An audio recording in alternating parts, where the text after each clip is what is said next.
And we did it again. Welcome, Blue Chips. My mic is now on. Welcome to the Friday Night Live stream. Tonight we are going to be talking about emotions, how they affect your trading, and how we can help overcome them. It was much better the first time. So, let's get to it.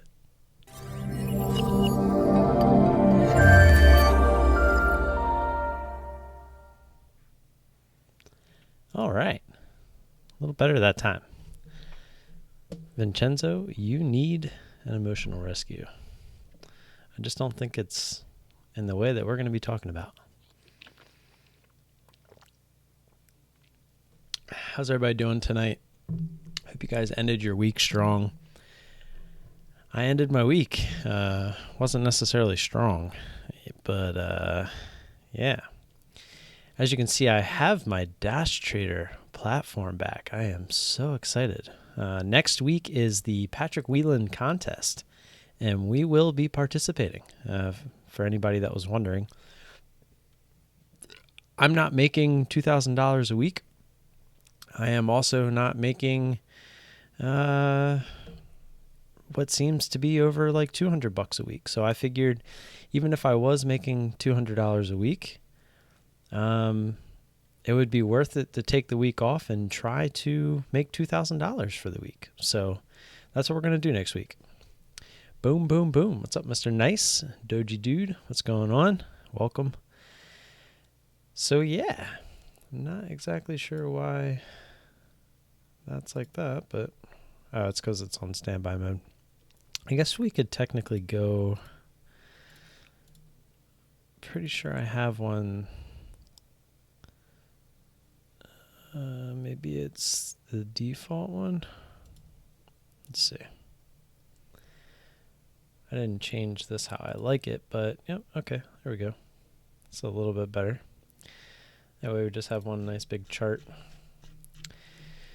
So basically, I was trying to let a few people filter in here before we get started with the emotional talk.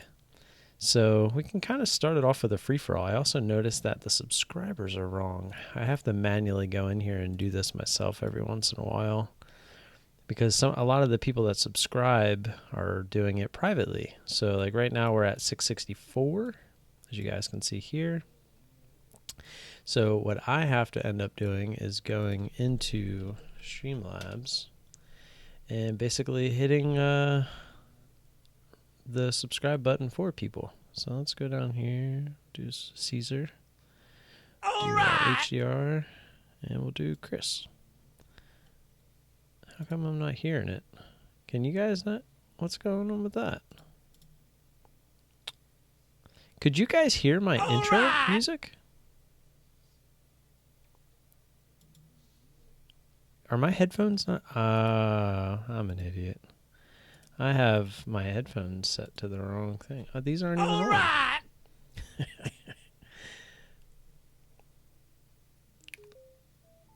There we go. I guess technically I don't really need my headphones unless I want to listen to something, but yeah. Who else is in the challenge? I actually just asked somebody else that I know is in the challenge how many people were in the challenge, and I didn't get an answer, and I didn't ask Patrick, so I don't know. But I know that in his tweet, let me pull up Twitter real quick.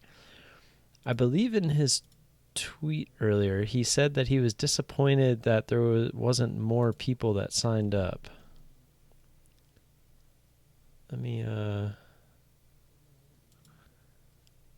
find it. Here it is.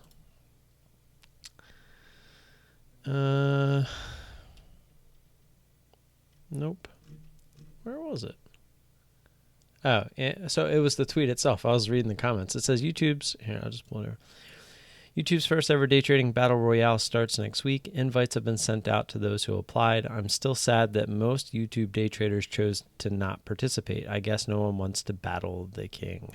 So I guess he didn't quite get the turnout he was hoping for. I know that originally in his video he had mentioned he was hoping to get like 100 people. So by the sounds of it, he didn't really even come close to that. So I guess we'll see. I would assume he said every night at like 8 o'clock Eastern, he's going to be going live, I guess, to kind of talk about the results. So I guess maybe Monday night we'll figure out how many people are actually in there. So in my videos, when you guys are watching my videos, we are going to have to title them for the challenge itself. I can kind of read over that real quick while some people are still funneling in here.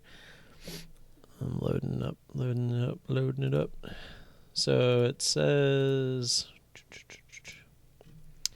so like the video is going to have to be titled YouTube Day Trader Battle Royale Day 1, and then like Day 2, Day 3, Day 4, Day 5. So that's basically going to be the name of, or the title of the video for next week, each day. And I'm not sure if I'm going to live stream. I probably will. I don't see the harm in doing it like Monday, Wednesday, and Friday as well.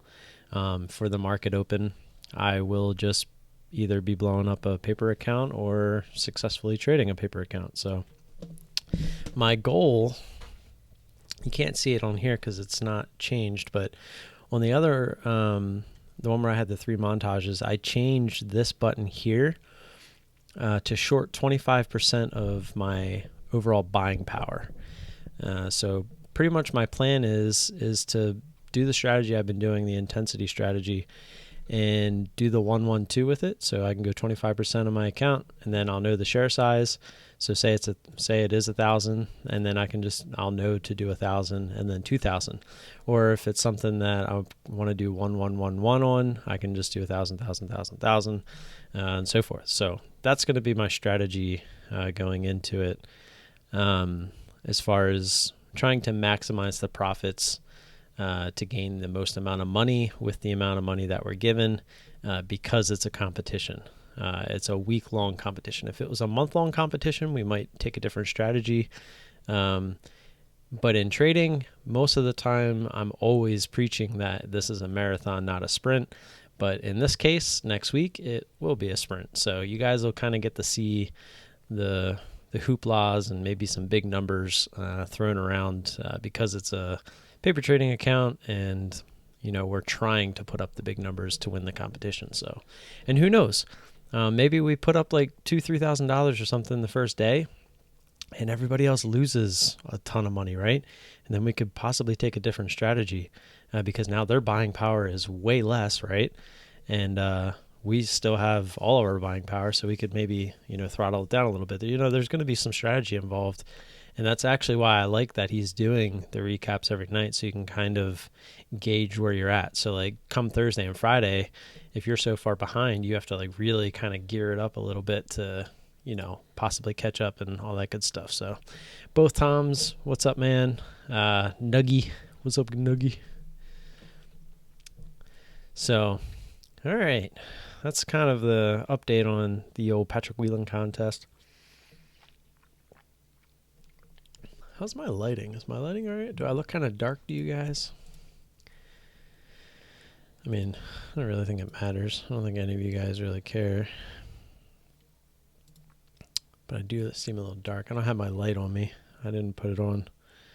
Probably should, out of all days, too. Usually it makes me sweat sometimes because it's like a light constantly on your face.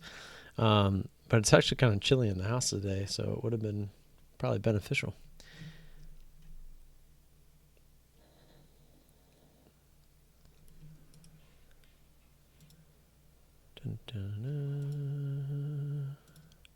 All right.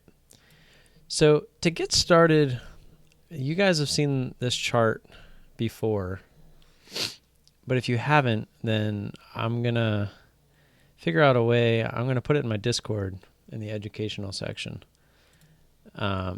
because it's one of the most valuable charts that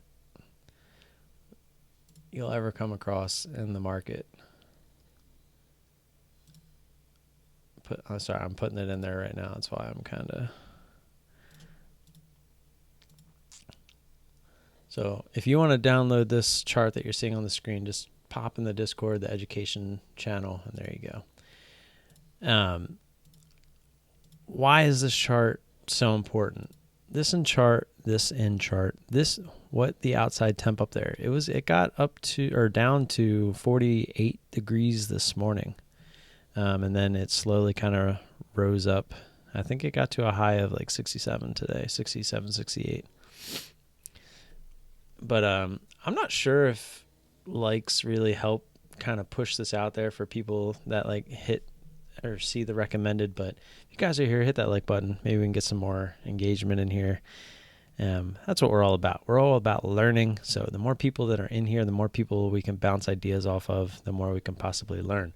So I'm going to do my best to present what I feel that I know, but always feel free to chime in with any questions or comments throughout any of this. That's what we're here for. This is not a lecture. This is not some like webinar. This is not me trying to sell you something. This is me trying to organize something so that we can come together as a community of traders and learn how to make money in the market. That's what this is all about. This is all about the end game of all of us here wanting to make money in the market. That's what it's all about. Circuit Coin, what's going on, man? I always wonder who's behind the Circuit Coin YouTube, but I'm pretty sure I know who it is. So, back to this chart that means so much. See if we can zoom it in a little bit. There we go. The stock market works in waves. We know this, right? And we're gonna actually have an example here. I guess I could get rid of the time and sales for this part. Let's see. I mean, I guess everything else doesn't really matter. Just expand these. So my example that I have off the top of my head was one that we traded today in DERM. So, Constantine, what's going on, man? How are you doing? As you can see, we get a little bit of a jump here at the open, and then we get a nice big spike on volume right around 10:15. And what does it start to do? You know, you're gonna just look at this chart, right? You see jump, and then jump, jump, jump. So you see basically a big, it almost is like a V, but in reality it's kind of like a bouncy ball, right? Long on Derm, nice. Yeah, it was a good breakout play right here. Let me look at it on a different time frame just out of curiosity. Yeah. I know a lot of people that play certain strategies, but I mean, that was more of just literally just pure breakout, like above the high there. And they tried to fake you out to come back under. What was the high there? 687. And it dipped down there to 684 just to maybe fake some people out. But that was still when there wasn't a lot of volume. And then it just kind of took off. But yeah, we ended up getting short. What was my first entry on this? 760. So we ended up getting short here. Oh, I forgot I can do this again. Nice. So we ended up getting short. That's so much quicker. And I know there's a hotkey for that too. I forget what it is though. I think is it like the insert key? Nope. That wasn't it. Anybody know what the hotkey in DOS Trader is for drawing a horizontal line? It is page down. That was close. I hit insert, but it's page down. So I just said, okay, there we go.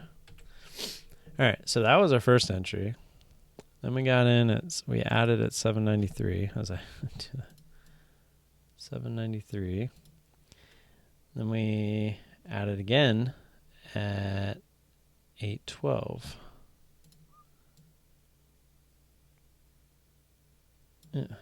And then she kind of spiked up again a little bit. But we actually sold. I wonder, oh yeah, we could do that. So then we covered at 780, half of the position. Let's see if we can.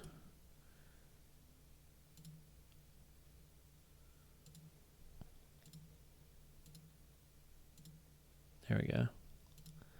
So the yellow, I guess crap. That's not what I wanted to do.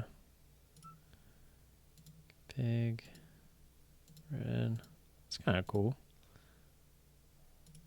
If you ever kind of, I mean, I could have just loaded up my other chart, which in in most cases I wouldn't have to do this because my arrows would be there, but since I'm on a different platform at the moment, of course I moved the wrong one. Why did it? Oh, because I had the wrong, that's okay. And then it popped back up. All right, we took half our position on this candle right here. We basically bottom ticked it. And then we ended up adding back 50 shares at 827. Oh, look at that, it's already red.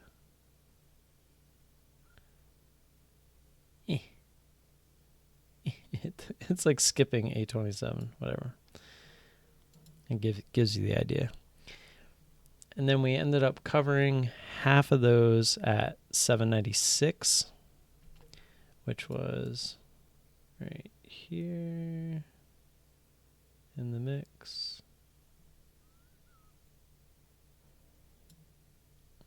Look at that. Somehow it magically knew I wanted to change the color. And then on this, I'm actually gonna get rid of all these. That's really not looking like the way I wanted it to. But on this green candle right here, we actually got faked out. See how the high says 809? Well, guess what our final cover was? It was 809. I told myself if this went up over 8, I was trying to put a hard stop in up near our average. Our average was at 820 area. And I told myself, let's just put a hard stop to break even on the trade. And I didn't get a chance as it started to break through 8, and I was like, crap, this is, if it goes through 8, because it was really trying to hold under it, and it kept retesting it, as you can see right here, the high was 8, and when it was over on this candle, it was 8, and I was like, well, if this goes through 8, it's going to really try, especially because it went all the way down to 790, or 777, and popped right back up, and it was testing 8 again, all within this 2-minute candle. And I was like, crap, if this goes through 8, it's just going to squeeze. And I saw it jump right to 809, and I hit the button. I was like, I'm not going to let this just squeeze up against me. And sure enough, it shot right back down to 8, and then it went back under. And as you can see, it was very disappointing. So, yeah, kind of got off on a little bit of a tangent there. Just jumped in and listened a bit. I work today. Ugh, yeah. So it's tomorrow. So you work on Saturday? Yeah. We'll get into some other trades, but let me get back to my example here. Let's pull this back up. So the optimism, excitement, thrill, euphoria, we're going to focus on those real quick. So right here on this breakout, right? Everyone's like, oh, this thing's making new highs. We're going to break out. This is the optimism. Okay? That's the optimism. Then we get some excitement as this thing's kind of going up, right? Right around here, people are like, okay, this thing is breaking out. I'm excited. They're still watching it. And then the thrill. The thrill is right here. And look, that's like, see how the volume's steadily increasing? The thrill was right here on these two candles. That's when everyone starts to really take notice, hey, this thing is really breaking out. And look at what it says. Most traders buy here, right? So how many traders are FOMOing into this trade right in this section, especially for the $8 whole break, right? The whole dollar of 8, that's always those emotional levels. They see it jumping right to 8. They're like, let me get in for the break at 8.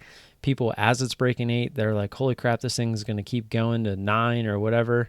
And they just jump in, completely misunderstanding that this thing is getting pretty far extended from not only previous resistance, it's getting extended away from VWAP at that point. Like it's getting overbought. No matter how you want to look at it or label it, it's getting overextended, and they just start piling in. Well, what happens when everyone starts to pile in and you just run out of people that are going to FOMO into the trade? You got the smart traders down here, you got the intermediate traders in here, and you most likely have beginner traders, the ones that are buying in here that really kind of push it that extra bit. Well, guess what? All the experienced traders and intermediate traders are now selling into you, the beginner trader, as you're buying. And then you also have people that realize how extended this got, and then you have people starting to short into this position. And that's what ultimately drives it down. And that's right at the top, the euphoria, right? That's when you find the top of the move. So as it starts to come back down, you have anxiety, denial, and desperation. So this first big move down, you kind of have that anxiety. You're like, holy crap, what just happened, right? And then you're like, oh, this thing's going to pop back over 8, which it did, right? And then it starts to come back down. Well, now you have the denial, right? No way this isn't going to go back up towards 8. Like, these are people that are in up here, right? The people that have bought up here. They FOMO'd into the trade, and now they're like, well, it's going to come back. Like, but they're in complete denial, kind of like almost like a deer in headlights. And then you have the desperation, right? So the desperation is when it starts to consolidate here, right at VWAP. You're like, okay, come on, VWAP. Do your job, VWAP. Come on, VWAP. Here we go. We're gonna do this, right? Like, they're just kind of basically hoping at this point. They're desperate. They're desperate for something to push the stock back up to where they were. And that's why you see a lot of double tops, right? A lot of people, when the stock starts to go back up, you see the double tops because all the people that got stuck into this, they were underwater. When it finally comes back up to their average, which is up here at the top, they're selling for break even. And they're just happy that, they got out at break even after what they just went through. So it starts consolidating, and then boom, it starts to go back down. And what happens? People panic. And that's what usually gives you this large red bar. They realize, okay, it dropped back under VWAP. Now we're in trouble. Panic, hit the button, get me out of here, right? And then you have capitulation. That's the bottom. And as you can see, after the panic, that's where most people sell, because they realize, crap, it's clearly not going back up. I'm screwed. I'm going to sell my position. And then that is where you have the maximum upside.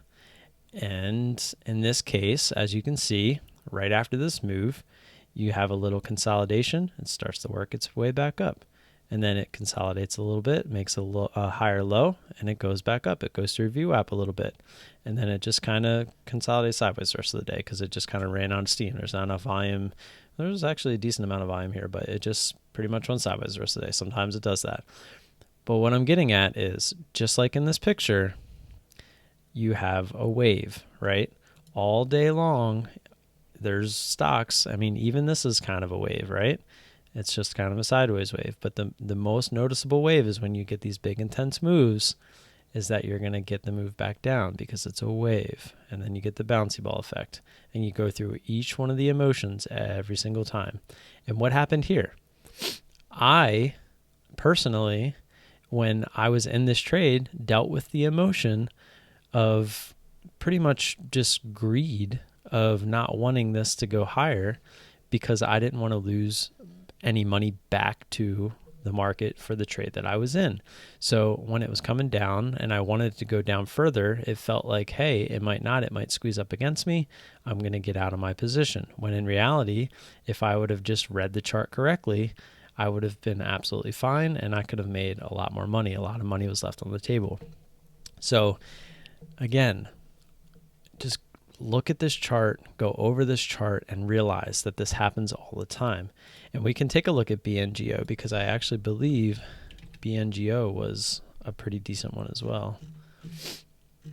So I remember seeing this go off in the afternoon. I guess it wasn't too much. I mean, I guess that's a big percentage move for it, but it's kind of the same thing. You get the move up. This wasn't like exactly the intense move that we're looking for these plays, but I mean, again, you can still kind of see this one kind of moved up, and then it moved back down, and then it moved back up, and then it moved back down. And we can go through all of those levels of emotions right here in this move. You get the move, it consolidates, you get the denial, and you pretty much get the panic right here. So there's really no capitulation on this, but it's a low floater. The low floaters can be a little bit different because a lot of times they just don't follow any patterns, to be completely honest with you. And here's another great X out of that. Another great picture that I had come across. So let's take a look at this. So just a normal day at the nation's most important financial institution. So you got a guy. This is basically almost the same thing. The same thing as the chart we were just talking about. So you got a guy on the phone here says, I've got a stock here that could really excel. And this guy's like, wait a minute, really excel? And this guy's like, excel? This guy's like, sell? This guy's like, sell? And then everyone's sell, sell, sell, sell, sell. And then it goes right into the sell, sell, sell, sell. And then this guy is just like, this is madness. I can't take it anymore. Goodbye. And this guy's like, goodbye? This guy's like, bye? Bye?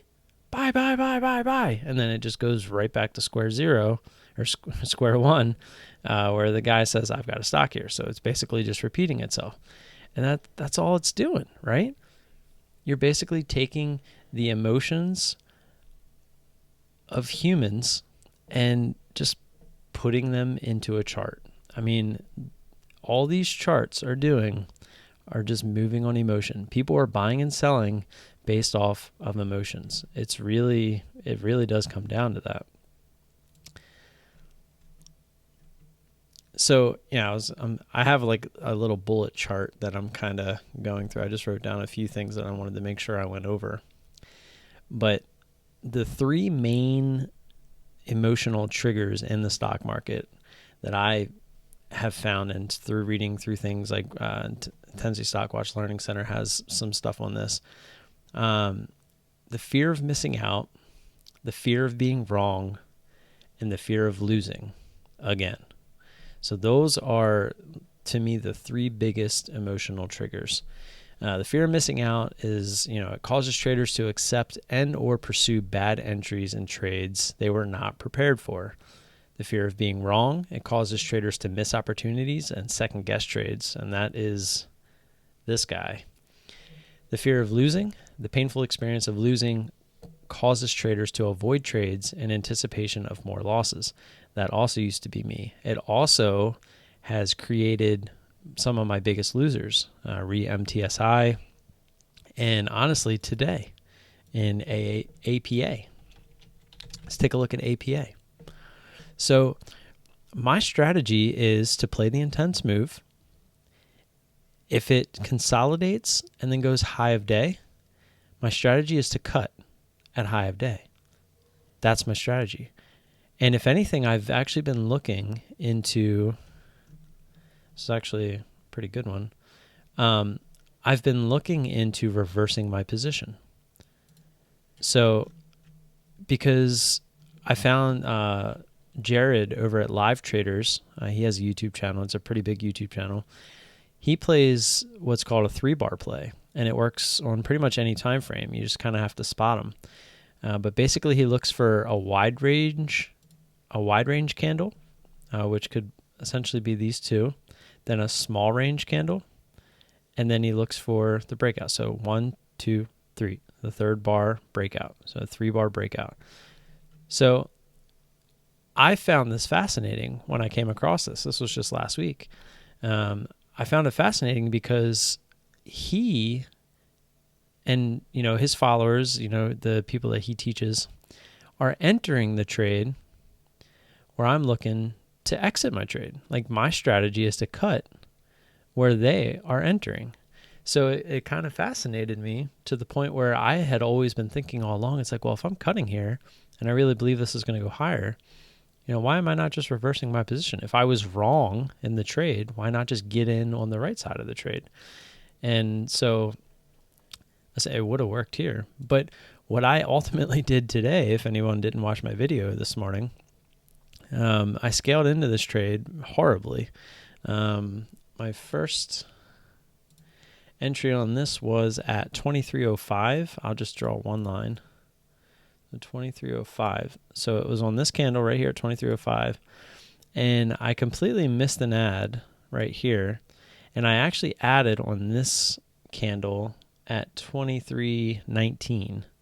So it was like as it was coming down, what was the bottom of this candle out of curiosity? 2318.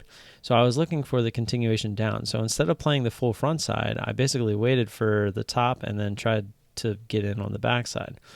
Well, it consolidated, it started going higher, and I believe it was on this candle. I added one last time. Actually, I doubled my position. I did a 112 on this, but just in a very odd way at 2326. So yeah, it was on this candle because I don't think this one got up that high. No. And I basically told myself, okay, I'm full size, 100 shares, 100 shares, 200 shares, and I'm just risking off high of day. Well, guess what? High of day came, and I didn't stop out. I just let it keep going. Why? I don't know why. If you go back and watch the live stream from this morning, I just got caught up in the emotion. I just got caught up in the trade. I wasn't 100% focused. I can't blame my kid. He was being great this morning. I wasn't fully focused just mentally. I wasn't 100% here this morning. I was trying to drink my energy drink. I don't know. I should have drank the energy drink when I first woke up. It hadn't really kicked in. I was definitely a little bit tired. I've been very drained lately, I think, because I've been trying to eat better. I think it's kind of taken a toll on my body. The first couple of weeks usually tend to do that. And it just, all these things can play into something bad for your trading, right? There's so many different aspects to trading that you don't think about. And I was essentially, I tried to say I wasn't a deer in headlights, but I essentially was. I literally was just sitting here watching this trade go against me. And right around on this candle, I said, okay, we're right near the $0.50. I'm completely caught in this trade now, right? Let's move this up to here. So we have a previous resistance. And again, I tell you guys all the time, we look to trade based off of previous resistance. And in this case, it was all the way down here, which eventually it did almost kind of get to. But what I told myself is, okay, I'm in this trade. I can't do anything about it. Let's play this. Let's try to play this as if I weren't in this trade, right? So I was waiting for this to get extended far enough to where I would look to take an entry. And a $0.50 break, it went up to 23.60. We actually ended up getting it's an ad, but in this case, if we tried to break it into a separate trade, we got 54. So we pretty much nailed the top. And then what do you see here? We see a nice descending triangle forming right here. So we were actually very happy to see this. And as you can see, it didn't end up completing itself. We actually took most of our position off on the wash here at 36. And we pretty much kind of just scaled out, I think, into this bar right here as it was coming back down. I want to say 23.20 was the last that we got. So it was somewhere right in here. And obviously, yeah, we left some on the table there. But just as bad as we traded this, to me, coming out even break even, it was pretty much a break even. It was actually right after commissions. I did not think that this was a good trade. We broke our strategy. We broke our plan. Our emotions got out of check, and we did not complete the trade as planned. So to me, even though we ended up green on the trade, very small, it could have been a very big green trade. It doesn't make it a correct, and it doesn't make it a good trade. To me, a good trade would have been cutting for a loss, right? I think it would have been like a $60, $70 loss, and our max loss is $100. So this would have been well within, the limits that we set for ourselves as far as taking losses, and we could respect the fact that we followed our strategy, because we all know that it very easily could have ended up being a chart just like this one. This one made a move. It's not super similar, but it made a move, and look at it. It just never gave you a real pullback, right? So who's to say that right here, when it went higher, it never gives you this pullback here? Why not just, use this previous resistance now as support and just climb a little higher, and then use this previous support or previous resistance as support and then climb a little higher, and then maybe just go sideways the rest of the day? You don't know, right? So we got rewarded for doing something bad, But trust me, I'm to the point now where I know that it was bad. You go watch the live stream from this morning, you'll see me just beating myself up. I just completely beat myself up over this because I was mad at myself because I knew that this could have very easily have been something just like MTSI. This is exactly why I don't trade like that anymore, because it doesn't work. It's not going to be long-term success. Sure, this ended up being a green trade, but it's a temporary green, because all it takes is one of these to just completely nullify over 100 of these, right? One $1,000 loser because you just fight the thing like MTSI versus a $5 to $20 winner each time you get away with it. Do the math. It doesn't make sense. You need to take your emotions out of it. And I mean, that's really my biggest thing I can say as far as, how emotions can really affect your trades. So I guess basically the other thing I want to get into, I guess let me make sure you guys haven't been asking questions here. No, okay, you guys are still just listening. So how to avoid these, like how to avoid putting too much emotion into the trades. One, you could just paper trade. I mean, that's kind of a joke.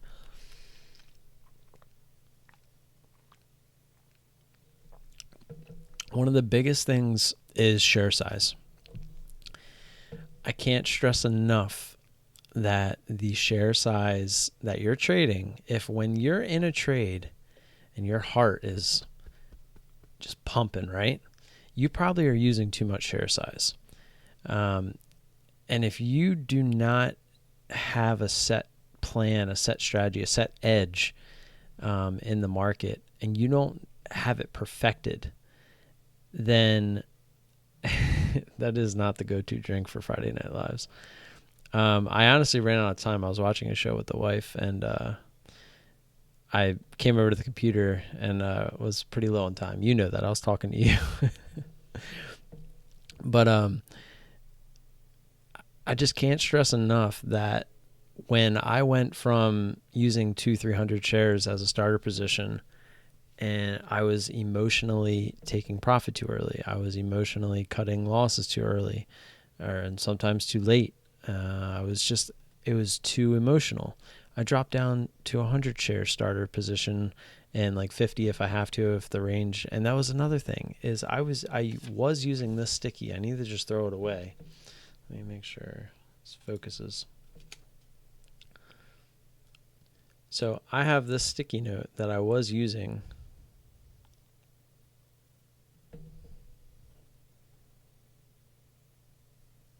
Doesn't want to focus. Normally it does a pretty good job of focusing on it.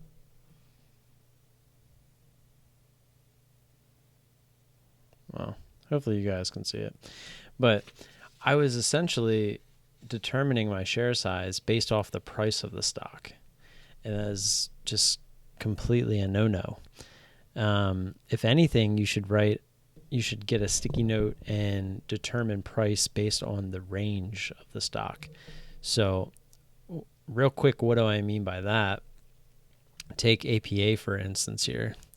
If you want to scroll out as far as we can, let's see. I guess we could have just went to the daily. That would probably be much easier. So daily. God, I love DOS so much better. So on a typical day with a lot of volume, you can kind of just take a quick look, right? So the range here was a little over $3. Next biggest day, look at all the volume here, about $1.50. The day right next to it, a little over $3. Here's about, so you get the idea, right? So when we zoom in and we see it making this kind of move, we're going from 22.34, and when we made our first entry above 23, it's about a point, right? So we know that this thing could continue. So we started this with 50 shares. No, we actually started this with 100 shares. Just because I was actually looking to up my share size a little bit if I can. So that was on me. It wasn't from the strategy. But I also did realize that I pretty much felt like this was going to be the top, which it was pretty close. And it just made a nice move. And now keep in mind the range of the stock on those days, it didn't all happen in one move. It probably was an all-day mover, like probably more just like a constant diagonal. But so when you get a big quick move that's pretty much trading its full or up to half its range in one move, the odds are you're looking pretty good. So to determine my share size, what I do is I look at the start of the move, which is down here. We'll just say 2240. And when I entered, what was it? 20, I don't even remember now. It was 60, right? 2305. So it was up here. So 2305 from 2240. So 60 cents, we'll just say 60 cents. So in my head, I'm thinking, okay, if it wants to continue, it's probably going to go, I usually cut that in half, so another 30 cents. So it made the big move. If it wants to continue on and it's already extended the way that it is, it's probably going to be about another 30 cents, which would be what, 2035. What did the high end up being? 2049. So, or 2060. So we were pretty close. And what I'm getting at is I usually look at that for ads. So I'll say it's 60 cent original move. So I'd be looking to add like every 30 cents, if that makes sense. So, I mean, our ads, if we would have hit them correctly, would have been pretty much right on if we had got a good first entry, which essentially it wasn't a horrible entry. Just the way that we ended up adding and the way it didn't keep going, it started to consolidate, had a little bit of a pullback. So this isn't the best example. Actually, let's go over to Derm.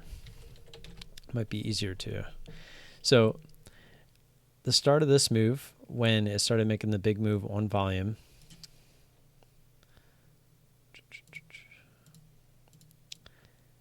the move started from right here. So we'll just say $7 for math's sake. And our first entry on this was 760. Okay, so 760. So then we'd be looking, so again, a 60 cent move. So we'd be looking to add pretty much every 30 cents, essentially. So when it got to $8, that's kind of where, but I mean, I did add at 93, which is right here. So it was 33 cents, just assuming that 8 might get rejected because it was already a pretty decent move. And then when it popped through 8, we didn't wait the 30 cents, even though we could have. We ended up just adding at 8.12, but it got to 8.39. So if we would have waited that 30 cents, it pretty much would have been perfect, right?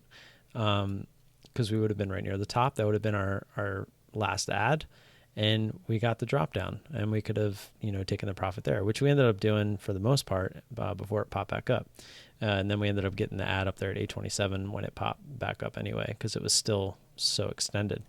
But this is almost a perfect example. That's kind of how I determine my share size. And then and basically what I'm getting at is, so 60 cents.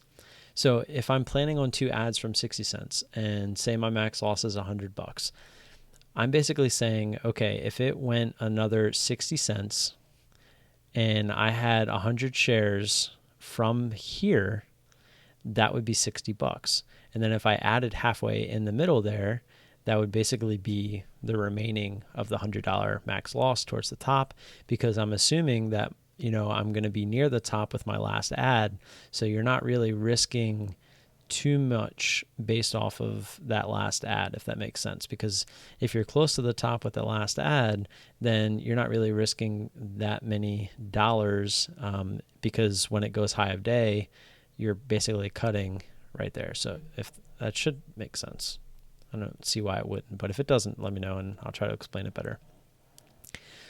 So that's kind of how you determine your share size. You figure out the range, and then you would break it down. So like, let's say the first move, like just for, I'm trying to think if there's any stocks that had a bigger range today.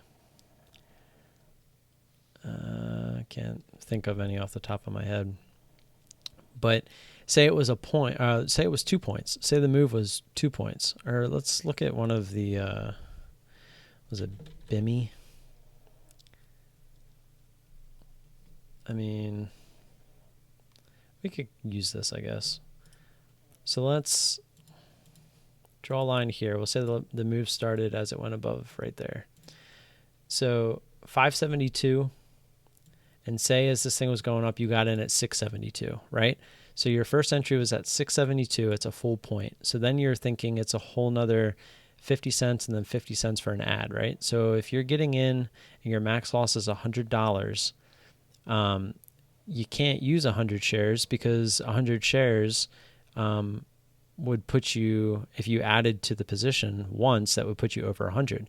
So basically you would have to pretty much dial that down to 75 shares because then when you add at 50 cents up from there, you're essentially adding the other half, which would bring you closer to that $100. Where if you did 100 and then you added 100 at 50 cents up, that's another $50 up to that dollar cut point if you got up that high.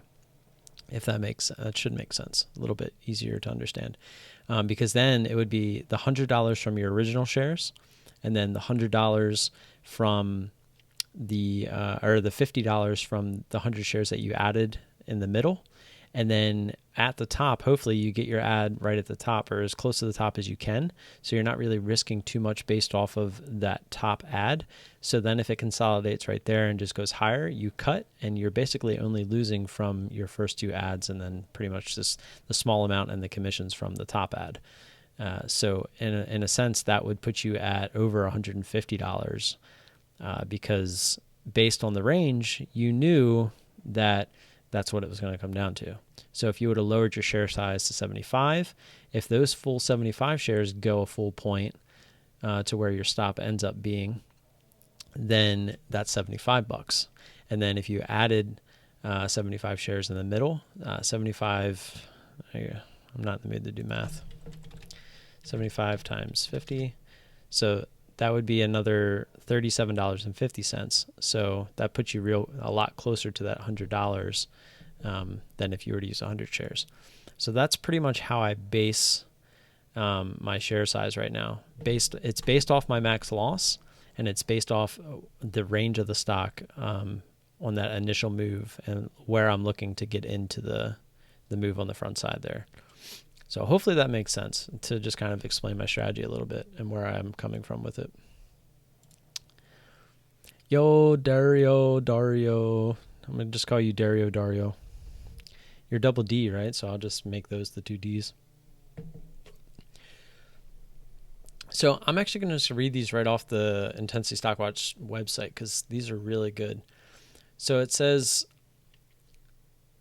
and this is to the part of what can we do about our emotions. So I'm just there's 10 of these, and I'm going to read one, and then if I have anything else to say about it, we'll stem off onto that.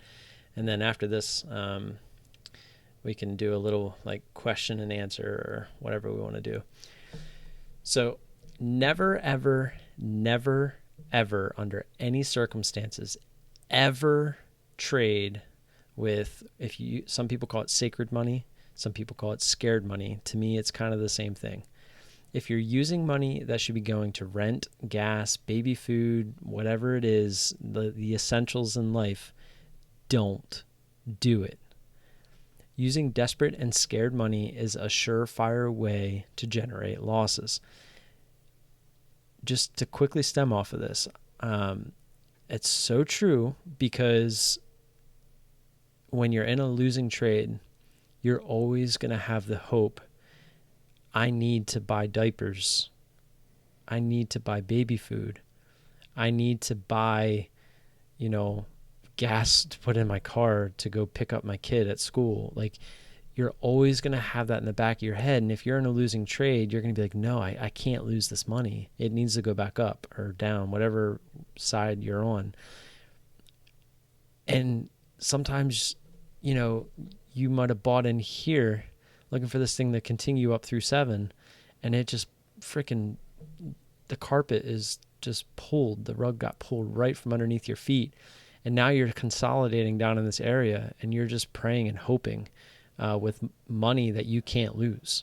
So just don't do it, right? Because look at what happened. You never even got the opportunity. You could have sat in this thing the rest of the day, and if anything, it just kind of went lower. So don't do it. How do you get the volume profile with buys, sells? Did not think you could do that in DOS. What do you mean the volume profile? Oh, I used to have that on the daily. I mean, I can show you. It's a study config, and then it's literally just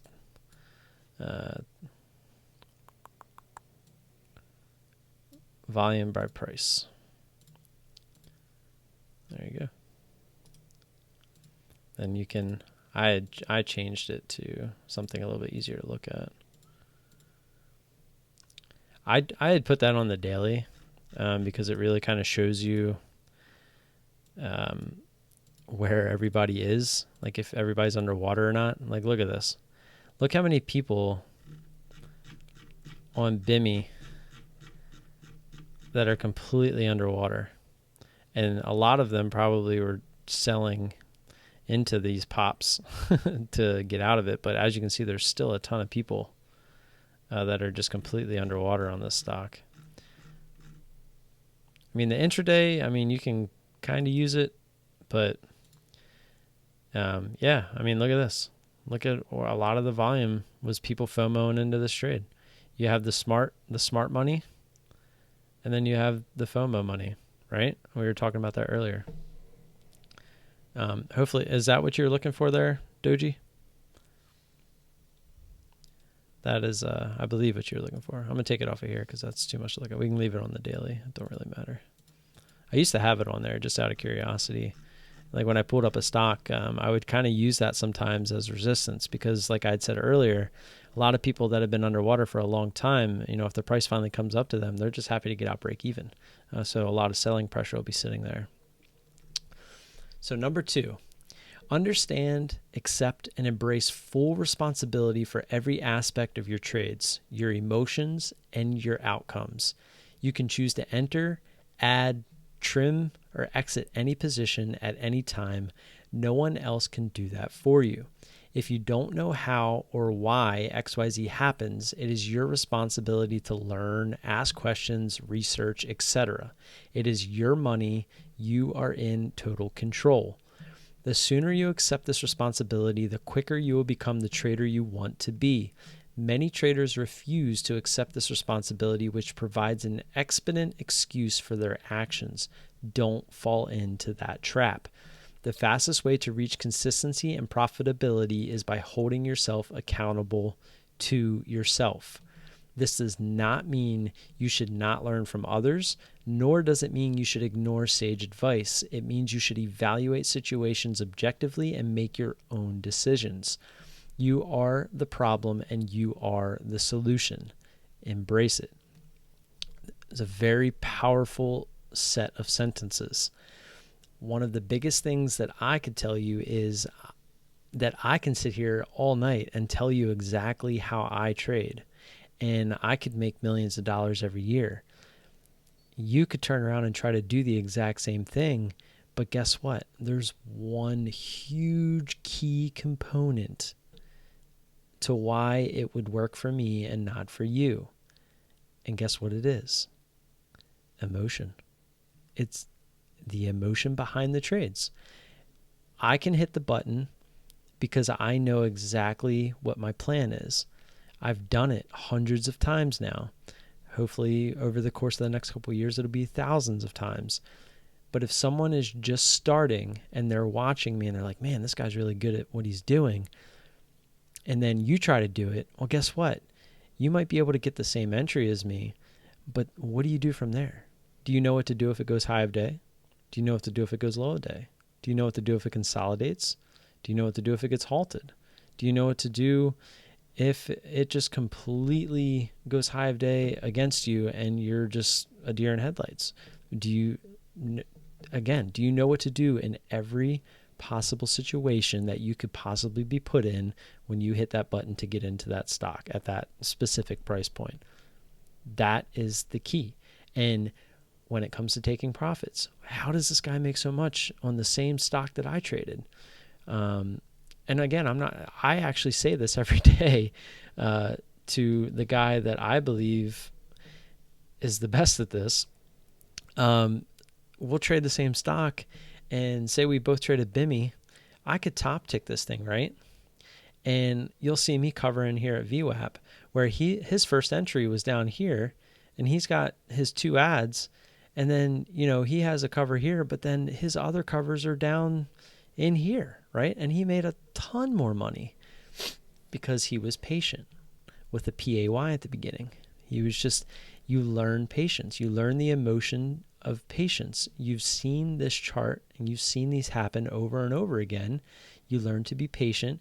You accept the responsibility of the trade. You expect to lose every once in a while. You prepare to lose every once in a while. That's where risk management comes into play. And that's where, the position sizing and, determining your position size based off of the range or however you want to do it. That's where all of that comes in so that you can learn to control your emotions to allow the trade to do exactly what you thought it was going to do. How many times do you get out of a trade and then it does exactly what you thought it was going to do, but you didn't have the emotional patience to let it do it because you get everyone takes profits too quick. Why? Emotion, right? So once you can get to the point where you can learn to let these emotions work for you, that's when stuff really that's like when the magic really starts to happen. So I feel like that was one of the better ones there.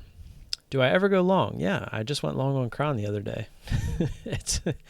It's if I had to give it a percentage of how many times I go long versus short, I would probably say it's 1%. It's very rare. I do plan to go long. I just don't trust longs as much as I do shorts, and that's kind of a whole nother subject. Let's finish this. If we ask me if you're still here when we get done these the emotional side of things, and I'll be glad to tell you why I prefer shorts over longs. So number 3, understand, accept, and embrace risk. Trading requires you to take action with uncertain outcomes. Recognizing that every trade may win as well as end negatively will help you keep objective. Approaching every trade with a let's see what happens perspective allows you to take action regardless of outcome. And that's kind of what we just talked about, right? Having the plan, having the strategy. So no matter what happens after you hit that button, you know exactly how to react to whatever it does. What if it goes high day? What if it goes low day? What if it consolidates? What if it, just whatever it wants to do, what are you going to do, right? You need to know the what, if, ands, and buts of every part of your strategy, right? There's just what if the volume dies down? What if you get a volume surge? If you're watching level 2, what if a big bid comes up, like a huge bid? Are you just going to get out of your position because it's about to skyrocket against you? Or are you going to let it finish and you're going to add to your position? What you need to know everything. I actually had that happen to me today. I don't really watch level 2. I've been watching it because it's there, but I don't use it. I don't trade based off of it. But I was already in the red on a trade, and I saw a huge order flash up on the bid, which meant it was most likely just going to skyrocket even further against me. But to me, I didn't mind that because it was still in the big up move. So I'm like, okay, bring it. I'm looking for that big move so I can, scale into the position because I had only been in my starter position at that point.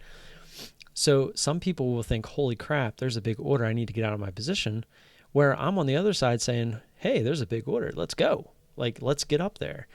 And because I was, that's the beauty of my strategy. I always say the quicker the move, the weaker the trend.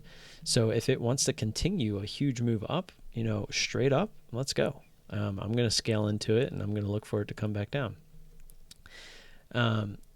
So really understanding and accepting the risk behind any trade that you get in, whether it be something crazy like I'm doing, or if it's like ascending, descending triangles where you have set risk, whether it's just trading support resistance where you have good set risk, the 3-bar play that Jared plays from live trading.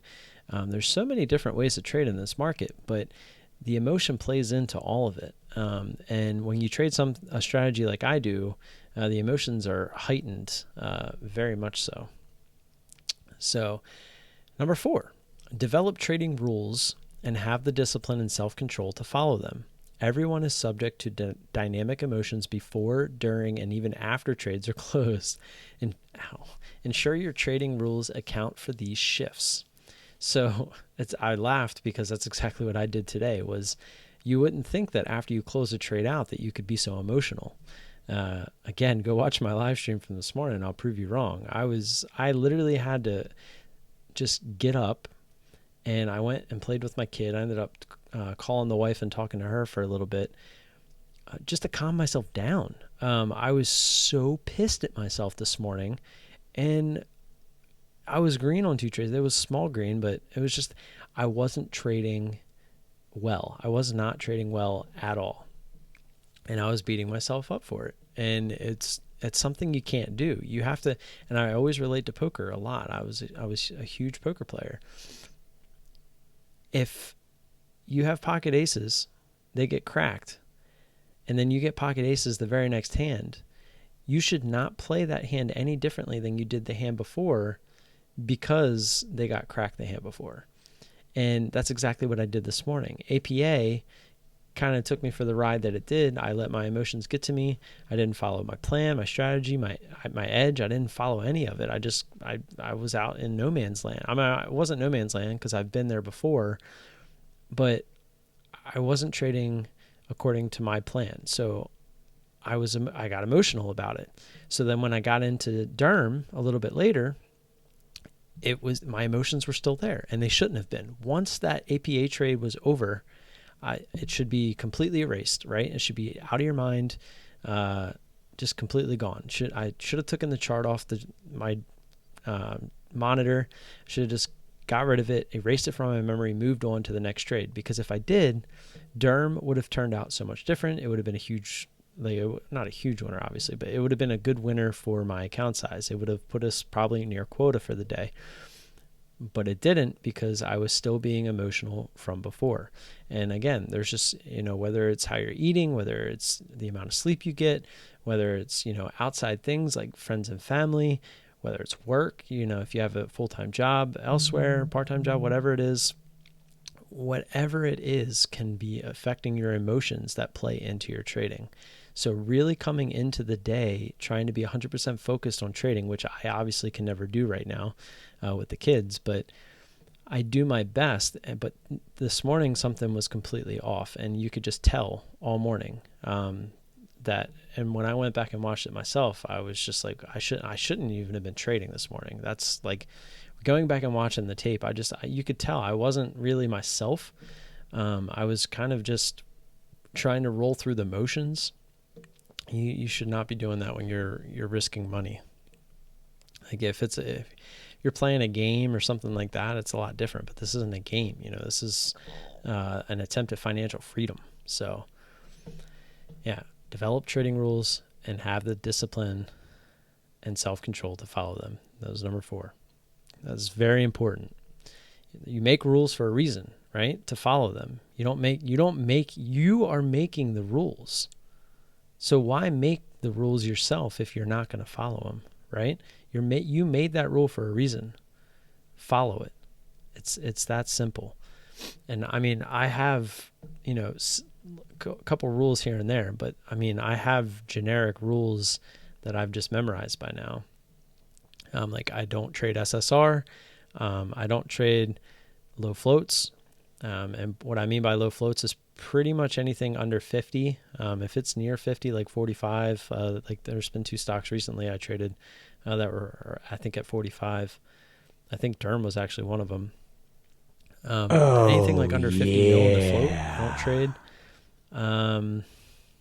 I don't trade lunchtime. Like I don't like trading lunchtime or afternoon at all, for that matter. So I usually shut it down 11:30 pretty much every day, and I just pretty much play with the kid the rest of the day and do things around the house.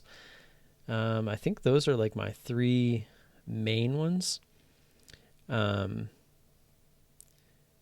mean, this was my original set of rules that I had wrote up. So look left on the daily, which I still kind of do. Check the float, check range from previous big days, which I showed you earlier. And then try trailing stop, which is something I had wrote on there, which I did try for a little while, and I didn't really like it. And then this was some added rules. So cut first entry if it consolidates to go higher. Can always get back in. And that's what we were just talking about on APA. This is one of my main rules, and I didn't follow it. Find your cuts and your stops. And I knew it. If you go back and watch the live stream, I even talked myself through it. And then I'm like, guys, what are we doing? Like, I was talking to you guys on the live stream, like, why did I not cut that position? As it just kept going against me. And then I eventually came around and formed a plan based off of my mistake, but I just didn't follow my strategy. So again, rules, and that's the first time I didn't do it in a long time.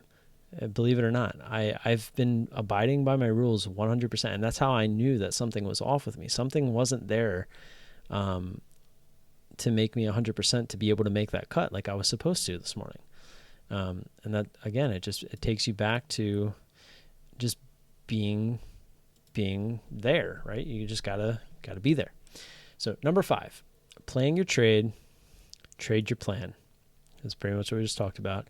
This should remove emotional and random decision making during your trading process. Now, there's a guy on Team ISW that pretty much calls himself an idiot sometimes. He feels that he is an idiot and doesn't think that he could ever just have the pure talent to trade successfully. So he obsessively comes up with rules and like a plan with rules. And he 100% tries to stick to them every day because he knows that if he sticks to them, he not only allows himself the chance to be a profitable trader, but he protects himself, right? He sets these rules so that if it happens and it comes to a point where he has to cut his position, he does. And guess what? Almost every time that he didn't follow his rules, he's taken huge losses. So every time he just comes up with new rules to really figure out how to make himself not do what he's doing. And one of the biggest things I always come back to is if you're just really emotional in a trade, just stop, lower your share size, and get back at it. Trade the same exact way you are, just use lower share size because the P&L is not going to affect you as much, right? You're going to be more focused on the chart. You're going to be more focused on the setups. You're going to be more focused on your strategy and following it to a T, that the share size isn't too high to where your emotions are playing into it. That is the biggest thing that I've found that helps you fight your emotions. If you're trading 1,000 shares, drop it to 500. If you're trading 500, drop it to 250. Trading 250, drop it to 125, so forth. Right? If you're trading 100, drop it to 50. If you're trading 50, drop it to 25. Commissions suck. Fees suck. But guess what? Losing sucks more, right? If you can drop it down and win and just break even until you can figure out how to follow your strategy 100%, then do it. That's what I did. That's exactly what I did. I was trading 200-300 shares to start a position, and I dropped all the way down to 50 and 100. Because I was literally getting into positions like this.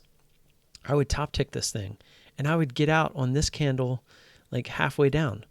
What was I doing? Right? I was like, holy crap, I just top ticked this thing and I'm taking profit up here and look at what it does. Look how much money I left on the table because my emotions were there. So I'm taking, with 300 shares, I'm taking, $30-$50 out of this trade. But how much did I risk, right? If this thing kept going with 300 shares, now I'm down over $100 like really quickly, where I'm only taking $30 out of it. I'm basically risking 3 to get 1. That makes 0 sense. You want it to be the other way around. You want to risk 1 to get 3 in a sense, right? So what did I do? I lowered my share size. And now you'll see me, I scale out of positions like you're supposed to. I'm trying to be a lot more patient. Like a lot of times you won't even see me take positions, half of my position until VWAP for moves like this. And then I really look for those previous resistance areas to get hit to take off the remainder. As you can see right here, it worked out pretty perfectly. Like right there. And I stress that all the time. Like, let's see if Durham did it. Yep. I mean, look at that. So it went up. It had the previous resistance. It was kind of like right here. And look, it actually used it as support over here. So, I mean, yeah, it took a while to get there, but a lot of times it doesn't. A lot of times, I mean, right here, you can kind of consider that APA. This one really didn't have like a good previous resistance area because it just kind of went straight up right at the bell. But I mean, even if you wanted to use yesterday and pre-market, it eventually did pretty much get back down to it. So yeah. it happens all the time. And it's like I'm trying more and more to be patient. And it just seems like every time I try to scale out of positions and look for it to make that move all the way back down here, I end up getting into the ones that kind of do this and then it'll double bottom, and on this move it'll just kind of creep its way and go back high a day. I run into those all the time, it feels like, and I never get these faders for the rest of the day. So it's like my emotion of, you know, previous events is getting into my head, and it's making me take all of my position off, where if I could just learn to be a little bit more patient and, you know, just I'm in a good trade. If my average is way up here, you know, what is it going to hurt me to just kind of let this go for a little bit? You know, if I have profit locked in and I'm down to just leftover size, it's not going to hurt me to let this thing ride as much as I can, right? And I do admit that I have a problem with that, and I'm working on it. I'm still new. I've only been doing this for a little bit over a year now, a year and a month. So that's why, and again, I'm putting in the work. I know I'm putting in the work, and I eventually feel that we will figure this out. I'm not guaranteeing that. Nobody can say that, but yeah.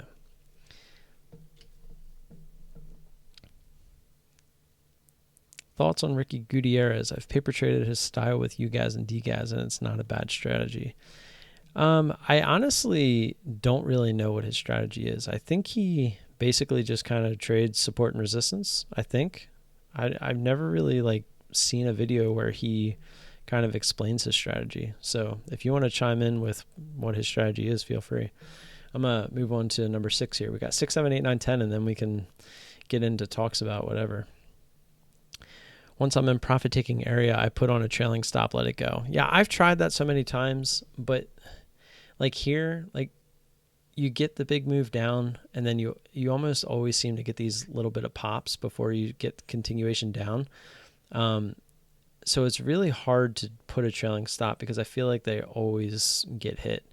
I'd almost rather just kind of have a stop, like maybe up near your entry or something. And if it wants to get all the way back up there, then so be it. But to have a trailing, I don't know. I as you saw in my one sticky, I tried trailing stops for about a month, and they almost never really got me more out of the trade. Because a lot of times you'd get this big drop and you're like, oh, sweet. But your trailing stop is like right here.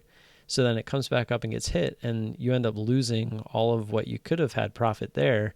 Where if you would have just let this go with a stop up near where your averages or whatever, it would have just continued the rest of the day. I do know that he only trades you guys.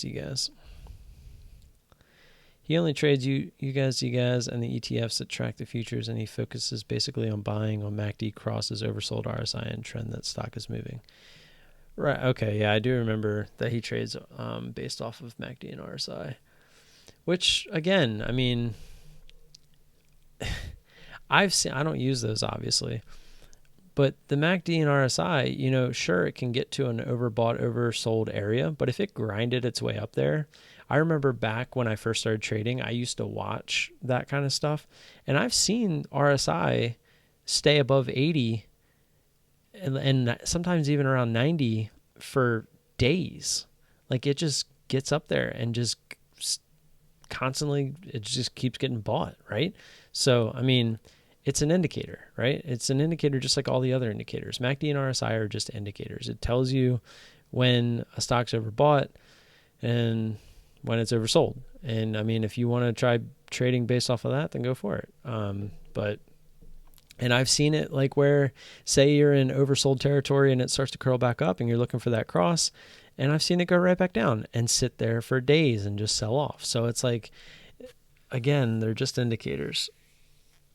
Of course, I mean, and he's probably, some people say, until they're showing you every single day that it's working, take it with a grain of salt.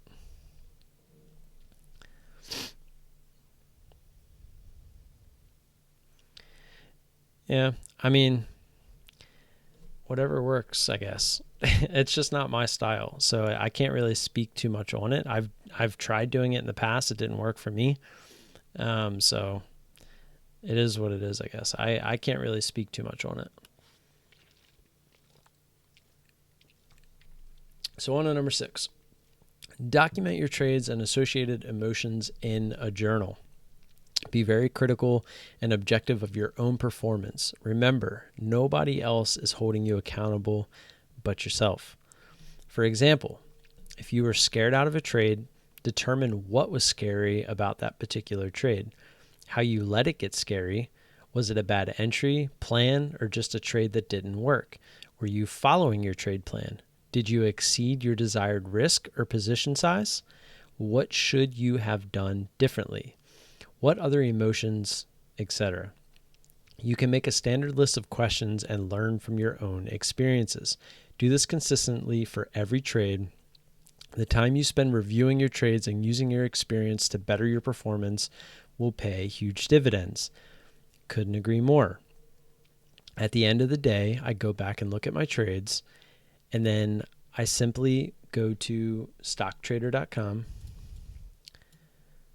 It's free. Every day you can come in here, you enter your trades, hit buy or sell, put the symbol in, buy or sell, trade date, price. If you want to do the time, you can do that, but how many shares, your commissions. And then if you want to, put the sell or buy or what, if you have a bigger position, you just keep hitting it. If you have multiple tickets, save and close, and you get one of these guys. So I was a little short today. I actually have those. We'll just go to like yesterday. So I actually haven't wrote up. I have the charts, but I didn't put them in here yet from today. So ASMB, that was our trade yesterday. Top ticked it, scaled out. Oh, yeah. So I said pretty much top tick this one at the moment, was shaken out of the second half of the position near the whole dollar, ended up dropping soon after. I had no real reason to get out of this one. When I did, I left money on the table for sure. So it's just exactly what we were just talking about. As you can see, we got out for no reason. Our average is way up there, and we got shaken out all the way down here because we thought it might curl and go higher. Well, guess what? Because of that, look at how much we lost out on, right? It ended up going all the way down. This was VWAP, and we didn't even get to VWAP before we were completely out of our position. So again, just writing this down and going back and being able to review this in a journal. And this is actually a pretty weak entry. Usually I write a little bit more than this. But like I said, this week has just been a little off. And honestly, I need to have a non-trading journal to really I don't know, express my feelings a little bit more. I don't know. I sound like a damn girl. So yeah, get a journal. That one's free. It's simple, simplistic. It gets the job done. It has everything you need, all the basics. But yeah, learning how to control your emotions through journaling is basically telling and figuring out what you did to create the heightened emotions and how can you fix them. So number 7, put losses behind you. Losses happen. It's unavoidable. Learn everything you can from the loss, then forget about it. Do not agonize or continue to beat yourself up about it. I did this with MTSI for a little bit until I realized, hey, it's in the past. I can't do anything about it. What can I do to not let it happen again? So that's exactly what I did. I went back. I actually took a whole month off and I paper traded specifically to figure out how to let that happen again, to figure out how to lose. Basically, I say that all the time. I took a month off to figure out how to lose. Yes, you're hearing that right. I wanted to learn how to lose. everybody can win, and learning how to make the most profit when you win is a whole different story. But learning how to lose is the most important thing that you can do in trading. Learning how to lose is where the money is actually made.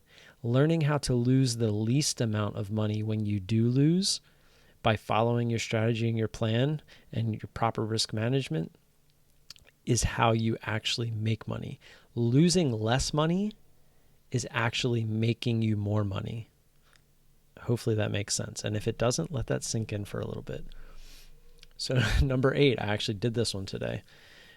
Leave your desk. One of the hardest things to learn is that you don't have to constantly be in a trade to make money. The hardest to learn is you don't have to win every trade to make money. Cash is a risk-free trade and should always be the preferred position. If nothing is happening or you just got out of a trade, take a walk, make a Starbucks run, quick lap in the pool, etc. The market is always there and will wait for you. Again, like I said, one of my rules, I don't really trade lunch and I don't really trade the afternoon. The moves that it makes are usually just not what I'm looking for. So the best thing that you can do is just to get up. Don't, a lot of times I shut my broker down. I'll leave my scanners up just to talk to the team. But I'll usually shut it down because I don't want any reason to force a trade out of boredom, just because I want to trade or whatever it is, because I know that it's not going to be my edge. It's not going to be my setup. It's not going to be something that I should be trading. So you just have to realize that cash is a position, right? You can't lose money if you're not putting the money out there, especially on a trade that you shouldn't have been taking in the first place. So that's one of the best emotions, or one of the easiest ones to tackle, because you just need self-discipline for that, right? You just need to learn that it's okay to not trade. Overtrading is a very bad thing. You end up just racking up some commissions. Don't even get me started with the $0 commissions, because I'm not talking about that. So number 9, avoid the grind. Have something else to do during the lull or other times when the market is quiet. If you sit in front of your monitors long enough with nothing to do, you'll find a reason to force a trade out of boredom. Work on your journal, read a magazine, research a new trading tactic. Just don't force random trades. So a lot of times when, say, the kid's sleeping and I'm done my video for the day, and the market's pretty much not doing anything, say it's lunchtime, I'm done eating lunch, sometimes I'll sit there and watch like Kevin Avery, GDT. I'll watch their videos. I'll search for new people's videos. Like I just found 8 to 5 Trader. He's kind of a new guy. He's pretty cool to watch. He's very kind of like myself. He's just completely transparent. Shows you everything. And, I'll do stuff like that. Obviously I work on my journal, figure out ways to kind of help the channel out, because this is all new to me still. So as we grow, I'm trying to figure out how to provide better content for you. I'm always looking into new ideas on what kind of content to provide to you to help us all learn together, help us push forward, self-motivate, all those kinds of things. I actually have a pretty cool thing that we'll be using at the beginning of the year. It's this little thing called Boss Moves Daily. It's pretty much a daily. It just says the calendar's purpose is to provide daily inspiration and a little push, matched with a healthy dose of tough love to get you closer to living out your dreams. So every day there's going to be, I guess some kind of quote on there. And I'll probably share that with you guys every day so that we can, just one extra thing to really kind of just help push us forward. So yeah, avoid the grind. That's basically the idea. If you find yourself just staring at the market and just really searching for a trade, like you are searching for a trade instead of letting the trade come to you, it's time to get up and do something else. Go clean the dishes, go do some laundry, go for a walk, take the dog for a walk, take the cat for a walk, whatever, if you're one of those guys. So let's knock out number 10 and we'll catch up on the chat here. So number 10, bad days happen. Your trading rules should account for this, but it is important enough to mention again. If you're having a bad day, don't turn it into a really, really bad day. Just shut it down and start fresh tomorrow. And you guys have seen me do this. If I have a red trade and the market kind of slows down, I realize that, okay, hey, I had a bad trade, but I'm not going to sit here and try to make it all back. I'm not going to double down and on the next trade that isn't even a good setup in hopes to make it back. That's not how you should do it. You should always be only trading what fits your edge, what fits your strategy and your plan. That is the most important thing. Losses are going to happen. You're going to get into trade like APA today. I was wrong in two senses, right? I got in, it consolidated, went higher. I should have cut there. That's my strategy. I didn't. I was wrong on this trade, right? I got in early. It wasn't ready to break back down. I was wrong, right? So I should have got out. And if I wanted to get back in, I could have. And then I would have been right this time. However, I was wrong. I broke the rules. So essentially, even though I ended up green on this trade, to me, this is a bad trade. This is a losing trade to me. Now, if I would have got in this trade, it comes up and I cut for a loss. Okay, I took the loss. And if there was no other trades today, like say Durham never happened, I'm red on the day. But guess what? This is a winner in my book, because in the long run, keeping these losers small by cutting here is what's going to make me money in the long run. Because what if this, as we said earlier, didn't come back down like this? What if it used this as support and went higher? Used this as support, went higher, right? This ends up being a bigger loser, because at that point we're like, okay, well, we're in this trade. We're just going to kind of ride it to the end. We're going to MMA it to death. We're going to try to fight this thing. It's not going to work out in the long run. It's not. So to me, this was a losing trade once I broke strategy, regardless of the outcome. And again, regardless of the outcome, as long as you follow your strategy, it's a win. Even if you have a losing trade, you followed your strategy. You cut the loss, and to me, that's a win in the books. So just remember, bad days are going to happen. They are going to happen. Just accept them and move on. All right. So let's catch up on what we got going here. Sometimes you get a quick flush down at pays. I guess you were still talking about the Durham trade. Scaps with the 1 minute. Yeah. Use TraderView. You can import your files from your platform real easy. Yeah, I did that, and I actually don't like that. I remember GDT actually talked about this at one point, and I agree with him 100% on this. If you're auto-importing your trades, you're not really reviewing your trades 100%, right? If I just clicked a button and my trade just popped in here, right? Sure, I could click on it and kind of look at it. But if I have to go in here and manually go AAPL, say I traded Apple today for whatever reason, and then I come back let me pull this over here. So say I go in here, and so say you're on TraderView, you just click it and these all just pop up. Sure, you can click on it and you can see the stuff, but a lot of times you're not going to. You're just going to import your trades just to put them into the journal. But this way, if we have to go in and say we wanted to add one, so say we traded Apple, I just put that because that was the example one there. And you have to manually put everything in here. As you're doing this, you have to go back to your trading station, like see what your trades were for the day, come back to here and, put it all in. So you really have to pay attention. You have to almost relive the trade as you're entering it. And then as you're reliving the trade, when you go to write down everything about that trade, it's in your head. And I really think that having something like that is much better. And Brian, the guy from Intensity Stockwatch, he actually encourages people to not even do something online. He encourages you to buy a physical journal and write it out, draw the charts, basically relive it through a notebook, right? Like be able to open up a physical notebook and go back and look at your trades that way. Like that is like the best way to kind of make sure you remember everything. And I totally agree with him, because if you have to sit there and draw out your chart, it would make complete sense. And I do plan on doing that. Just I don't have the time to do that right now, to be completely honest. At 8:45 Pacific Standard, I've noticed that the gappers get a quick squeeze to bust stops and return quickly. That sounds like a very specific strategy. Again, if you take everything that we've talked about and you apply proper risk management, if if you find that's an edge for you, again, there's so many different strategies out there in the market. If that is something that you find profitable, then go for it. Just apply proper risk to it. That's smart. My rule 3 trades max, first green, turn off platform, start trading paper for practice, and no opening breakout trades. It's good. Again, everyone's going to have different strategies. Everyone's going to have different rules.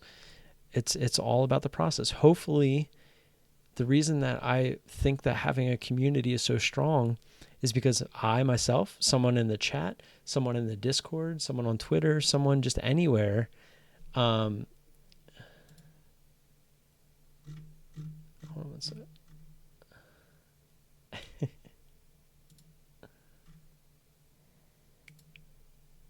I cannot. So I'm going to have to, I don't know why my thing is not working. I just saw your thing.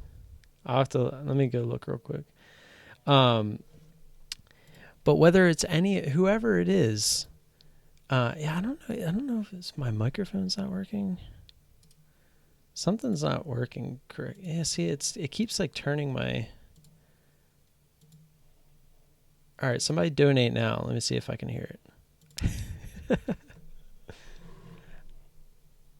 But real quick, just to finish my thought, it could be any of us. Like the whole point of having a community of people is so that we can really,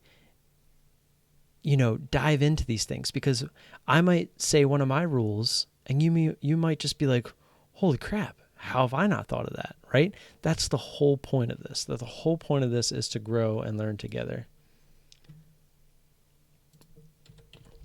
So very sorry for anyone who may have donated. Let's see. Emotions.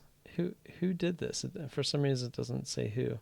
You ignore my dono, no more soup for you. What a jerk. This guy is ignoring me. 102, 103, 104, or 104, 103, 102. I saw who it was when I went and looked at my email. GDT. The silent assassin. Donate 101 real quick so I can so I can see if I can hear it. Your emotions. I tried to donate penny, but makes me do at least one ripoff. I believe that's up to the person that sets it up. You can actually set a minimum. Or maybe not. It's probably Streamlabs, so that they can make at least a certain amount on the percentage. So sorry for it having to be $1. Did somebody change their name to Your Emotions? That's funny. I did hear that one now, by the way. So thank you for the reminder there, doing business with the Chinese. I definitely, I know you guys can hear it. For some reason, these wireless headphones, sometimes they go in the standby mode if they're not being used. So since there was no sound for a while, I guess it clicked back to my regular headphones. No, I like to know what the other side of the trade is feeling. That is exactly what I was saying earlier with Jared from Live Traders.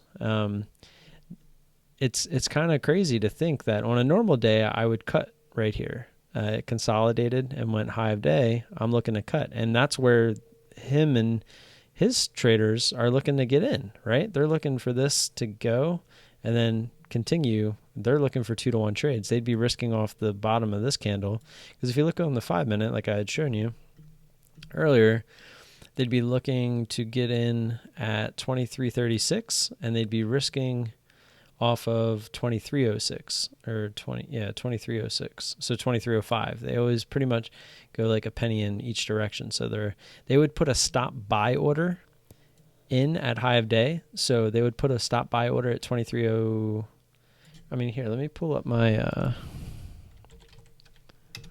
my risk calculator. So it was 23. I'm so bad with this. 23.36 and 23.06. So 23.36, and then the stop was at 23.05. So if you want a $100 risk, it would come out to 323 shares. So you could put you can always round to 325 or 300 or 350, whatever.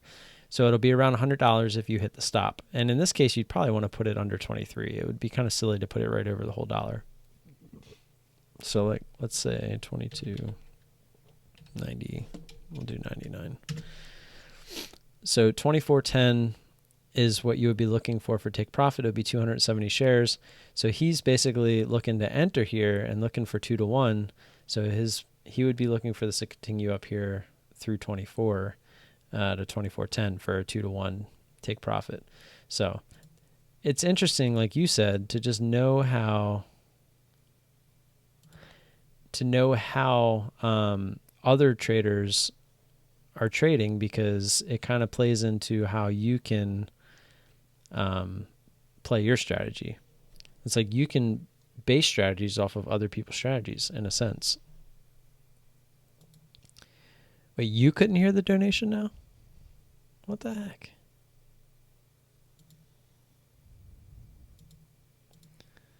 Properties, default.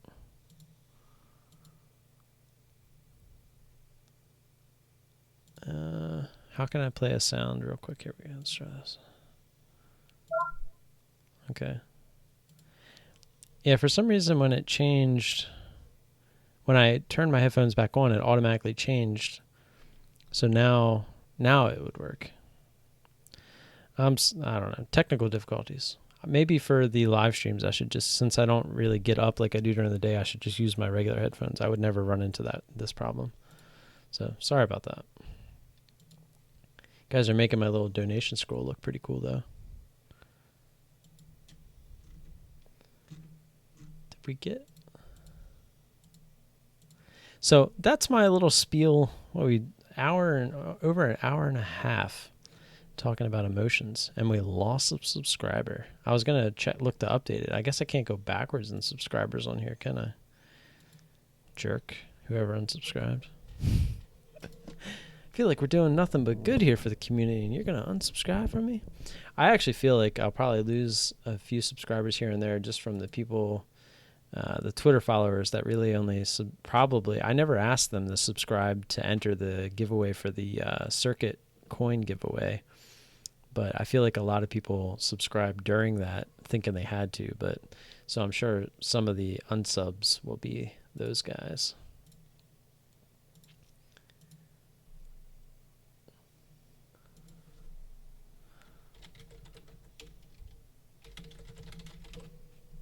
So what do you guys want to talk about? You guys want to keep talking?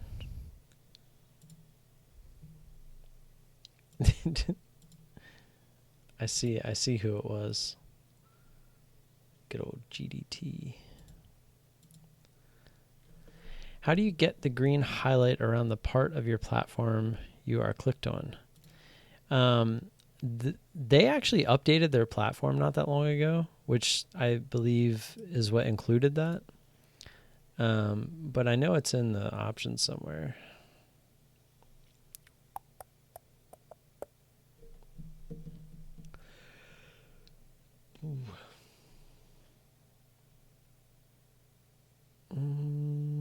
I remember seeing it. Oops.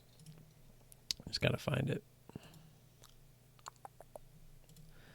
Pretty sure those are the same settings that I was just looking at. Maybe. Oops. Got some fat fingers tonight. Here it is. Draw border for windows without title bar. It's one of these. Yeah, so all of mine, I took the title bar off. So see how there's no title bar? Where if you do it like this, and if I click on it, see how it's not highlighting because that box wasn't checked? But I like the no title bar because it just gives you more space. So go to Setup, Other Configuration, and then it's these two right here. So if you just have them both highlighted, it doesn't matter whether you have the title bar or not. It'll highlight, and then you can obviously change the color of it if you want. I love orange so much. We can make it orange. So now it's orange.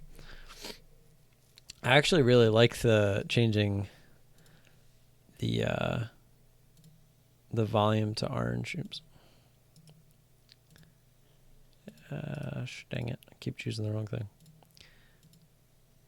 Because like I don't really pay attention to I used to do that and I just never changed it.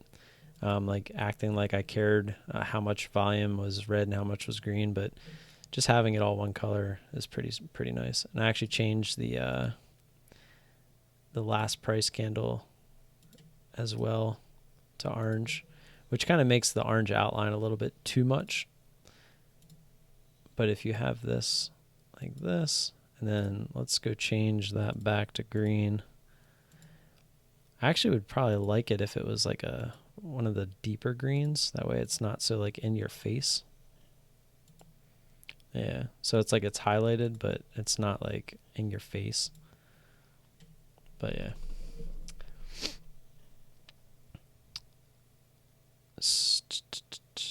Well, Thomas, donate $1 and see if you can hear it now. See if I fixed it. Just kidding. So why don't you take the emotions out and put a stop loss right above high a day, and then you can't, I'm assuming you meant can't be the deer in headlights. You know, I usually do. I usually put the stop loss in. But recently I've been attempting to see, because I started putting in the hard stops and I started realizing I would get stopped out, and this would be like a double top fake out breakout per se, I guess is what, I don't know what you would call it. Fake out breakout that turned into basically a double top. And so it would go through, collect liquidity of all the people stopping out, and then get shot right back down. So basically, as I was saying in the live stream, as it was continuing, I was going to see what it was going to do. And if it wanted to continue, I would get out. But it just, in this case, it started to squeeze a little bit, and it really never looked back until after it went all the way up to high of day up here. So it never really like gave us that pop through and then pull back that usually you get to kind of retest that area. And then, because most times, I would say pretty much 9 out of 10 times, I see it pop through, it'll come back down through, like it'll get shot down, and then it'll decide if it wants to continue up or not. And then that's usually when I would cut. So I've been trying to do that, but in this case, it went through and it just never stopped, and it just kept going. So this was the 10%, which could have really kind of screwed us. But because that's kind of why I was a deer in headlights, because this was the first time, I think, in a really long time where I was doing the mental stop at high of day, and it never gave us that pullback that I'm so used to getting. So again, and as an umpire, I'll tell you guys as well, when we train, I'm an umpire for baseball. When we train, we're training for the 10%, or actually it's probably way less than that. When you're watching a baseball game, I'll say 95% of the time that game plays itself, right? You're just kind of there. So when you're training, when you are learning all the rules, when you're learning the exact position to be in to make a call, you're learning those things for the 5% of plays where it's going to matter. Right? Those key plays, the bang bang plays, the ones where you end up getting blocked, or could be getting blocked. That's what we're learning for. We're learning, like I told you earlier, we're learning how to lose. Like you're learning how to put yourself in those tough situations. The 10% of the times that something unexpected happens, that's when you need to be prepared, right? That's when you need to be prepared. And today is a perfect example. I thought I had my strategy concrete at this point, and I ended up being essentially a deer in headlights for a moment. And Thomas is right.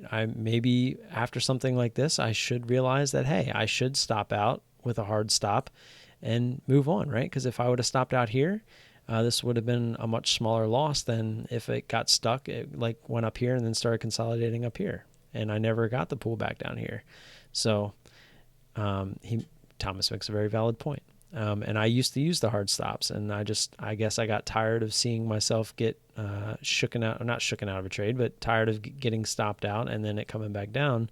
So I started trying to just kind of do a mental stop. And in this case, I guess, once I realized it wasn't stopping and it went through 50, I probably should have stopped there. but I kind of changed my plan there, saying, hey, 50's a whole dollar area. We're still pretty extended. Let's kind of turn this into a new trade kind of thing. And it worked out, unfortunately. I mean, I guess fortunately would be the better word. We're fortunate that it came back and worked for us, especially because we know that we made a mistake. So that's really all there is to that. Stops need to be much wider than you would want. Watch the 15-minute chart, set stops from there. I mean, I agree. That really depends on the type of trading that you're doing. When you're trading big moves like this, you can't look at the 15-minute for a stop, because the whole move will be within that 15 minutes. Like let's look at that move. Like, look at that. That's all one move on the 15-minute chart. And we're looking for, essentially we're looking for these candles, and then we're looking for the pop down here to VWAP. So right there, our full move's done before you even get to that second candle. Did I miss you up here? How do you get? Oh, yeah, I did that. Speaking of umpiring, I actually have a really early game tomorrow. Blah, blah, blah. Not too excited about that. I mean, I'm excited to do the game, but not excited about having to wake up early. Oh, boy. I'm getting tired, too. Does anybody have any specific questions? Anything we want to talk about? What is the disadvantage of trying to get filled on an SSR stock? Well, the disadvantage is you have to get filled on an uptick. You can't just hit the bid. So say we're coming down here after it was on SSR from a previous move. You can't just hit the bid, say at the end of this ascending triangle. You would have to get filled on the ask on an uptick. And that's actually one of the reasons I don't short SSR stocks, because you're basically putting yourself at a disadvantage. Like, immediately, once you get into the stock, you've put yourself into a disadvantage, because people can't just smash the bid. You literally have to wait until people that have purchased shares are selling their shares. That's the only way the stock can go down. That's why shorting stocks that are on SSR and then they make runs like this, it doesn't really make sense to me why anyone would short those. It's just, and that's why you see a lot of chat rooms, they'll pump SSR stocks because it gives them a huge advantage, because they can buy. People are buying and buying and buying, and people can't just hammer the bid to hammer it back down. The only people that can really kind of hammer it down are people that are selling their shares.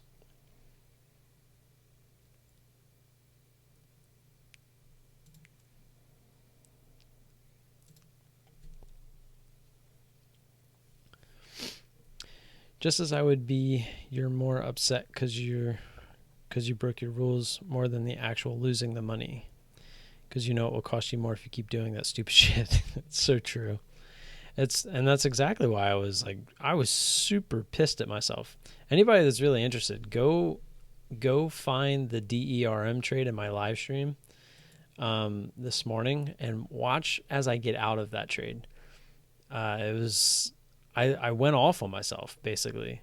Knowing I was on stream, I tried to do it as politely as possible, but I essentially went off on myself, and it caused me to have to get up and walk away for a little bit. I was pretty pissed at myself.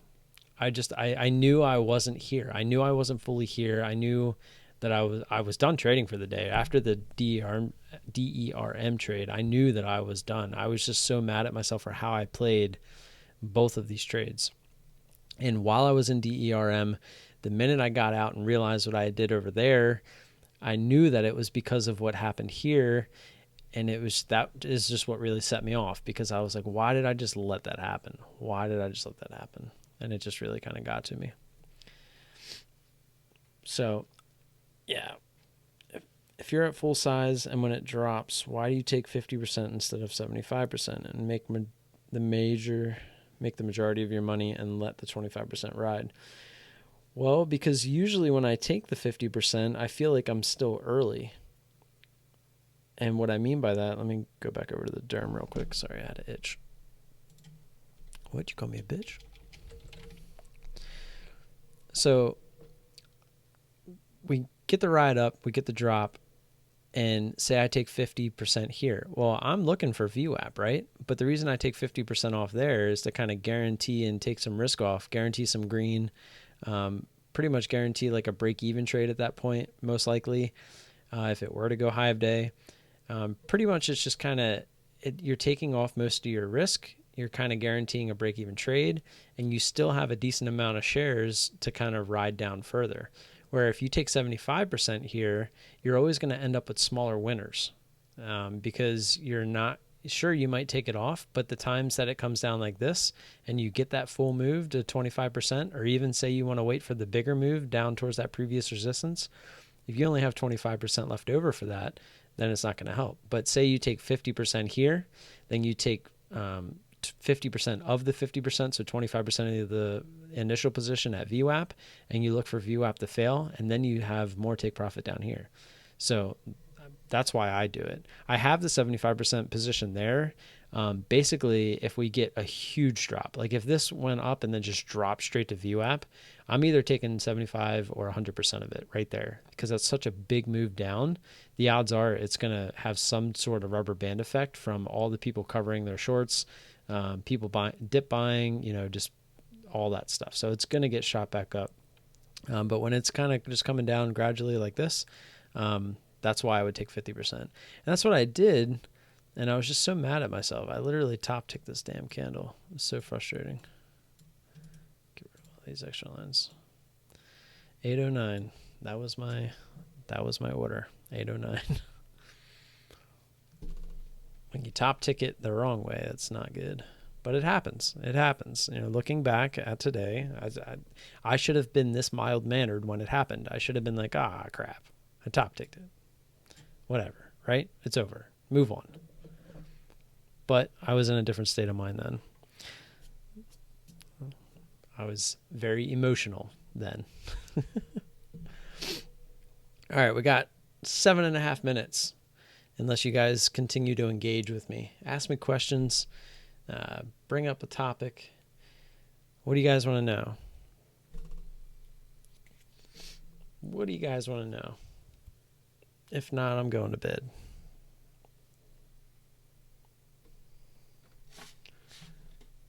Got these guys playing on Sunday. Go Ravens. I was kind of disappointed in the Thursday night game. That was such a crap game. Joe Flacco, our old quarterback, I'd be surprised if he makes the end of the season. Got sacked like 8 or 9 times. He just looked like crap. He just looked like he didn't even want to be out there. Poor Joe. He made his money, though. He went all out the year that he had to, contract year. Went ahead and MVP'd the Super Bowl. He knew what he was doing. Mr. Joe Cool. Now he just sits on the sidelines. Does what he has to do. I'm so jealous of people that can crack their neck. I suck at it.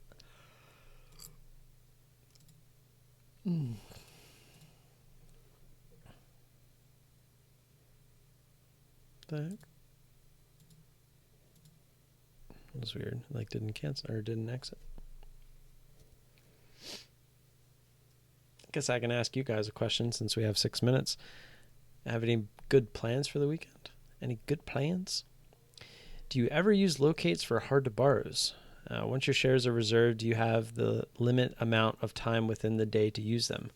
I have never located shares. I just don't feel that with my account size, I can really afford to. Like right now, I'm shooting for $50 a day. I'm learning how to make $50 a day, because if I can make $50 a day, I can make $100 a day. It's all about being consistent. If I can make $100 a day, I can make $200 a day. If I can make $200 a day, I can make $500 a day. Like it's all about being consistent and then just scaling it. To answer your question, once the shares are reserved, you have all day to use them. So if you reserve 500 shares, they're yours for the day.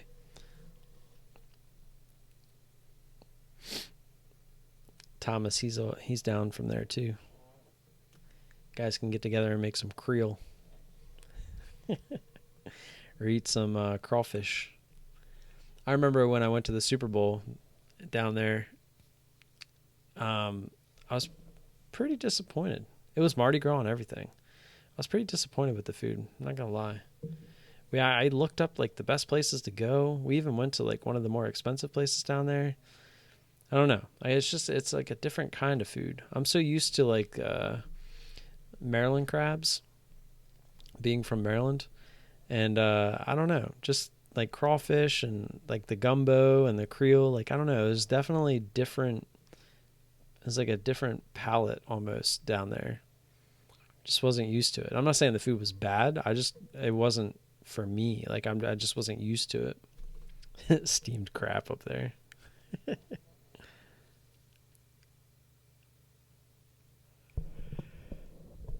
I'll show you some steamed crap.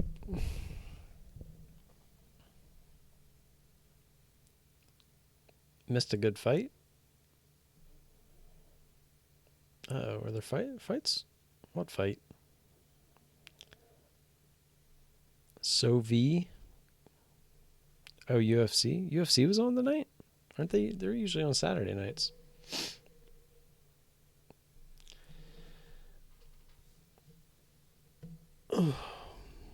Was it couldn't have been an actual event. The main event wouldn't have happened yet. Those usually don't happen until like 2 a.m.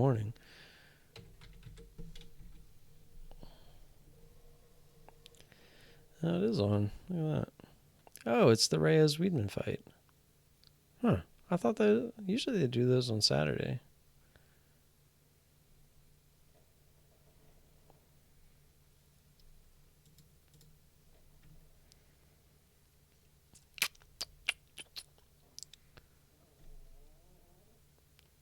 Wow, Darren beat him. That was, I wonder. It's interesting. I wasn't expecting that to go to a decision either. I actually thought Darren was gonna. Is it Duran? I guess. I guess he's Darren. I was expecting Darren to get knocked out. To be honest, I remember looking at this card, like last week. There was actually a fight in the preliminary card that I was interested in. Did they take it off? I don't see it.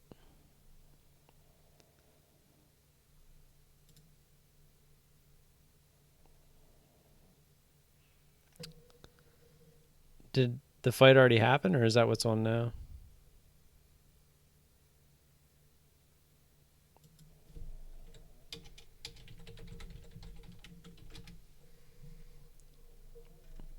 You just want to see me find it, don't you?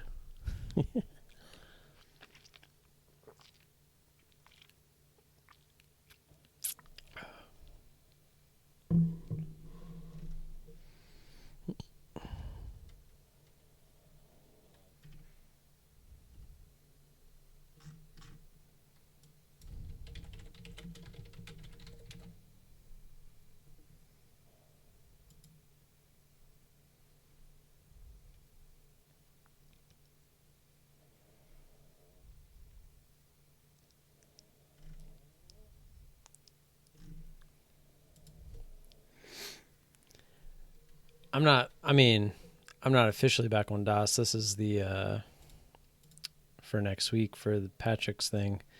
But dude, it feels so amazing. Just it feels like home. It really does. I even named my setup the Wheelan contest because of the hot button that I changed. As you can see, I put short bid 25% buying power. So this is what my setup will look like, and I'll have my 2 scanners here.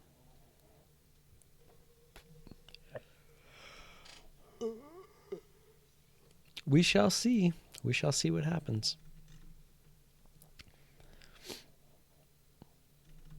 I came back to Derm because I was looking at the lines. And this is what about DOS. I love it. I love the dotted line. I love that you can put yesterday's high as well as the day before yesterday's high, previous day close. You have today's high. It's just, I don't know. I love it. I love having the lines like at my disposal. The last price line, I just love having that. You can just look across the chart. Like if you're like really scrolled out, you can just see it all the way across, which is really nice. So like if it's like shooting up and you see it coming up to a previous resistance, like you just see it there. You don't have to kind of like look across to kind of see. So just there's so many like little subtle things that DOS has that just to me make a huge difference. I'm not saying Sterling's bad, but I don't know if having, and as you can see, I don't know if that was true on here because this is a demo, so you can short everything. But I don't know if having a extra short here and there is really worth not having DOS. Oh yeah, I like CMEG. CMEG's been fun. I'm just more so talking about the platform.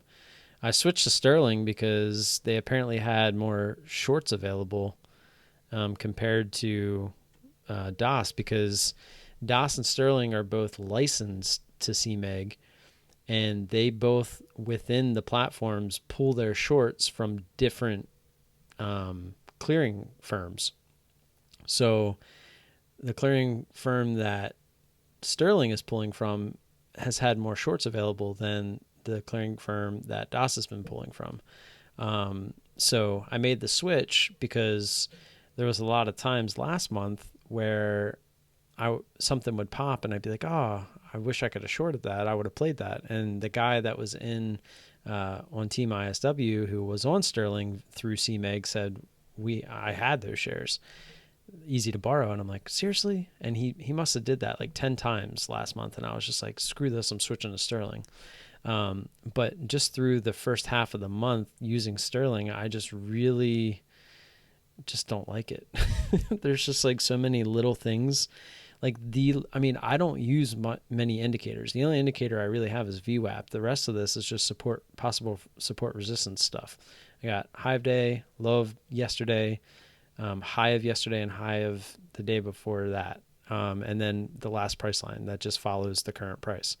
So I simply just did not like that. I couldn't have any of this.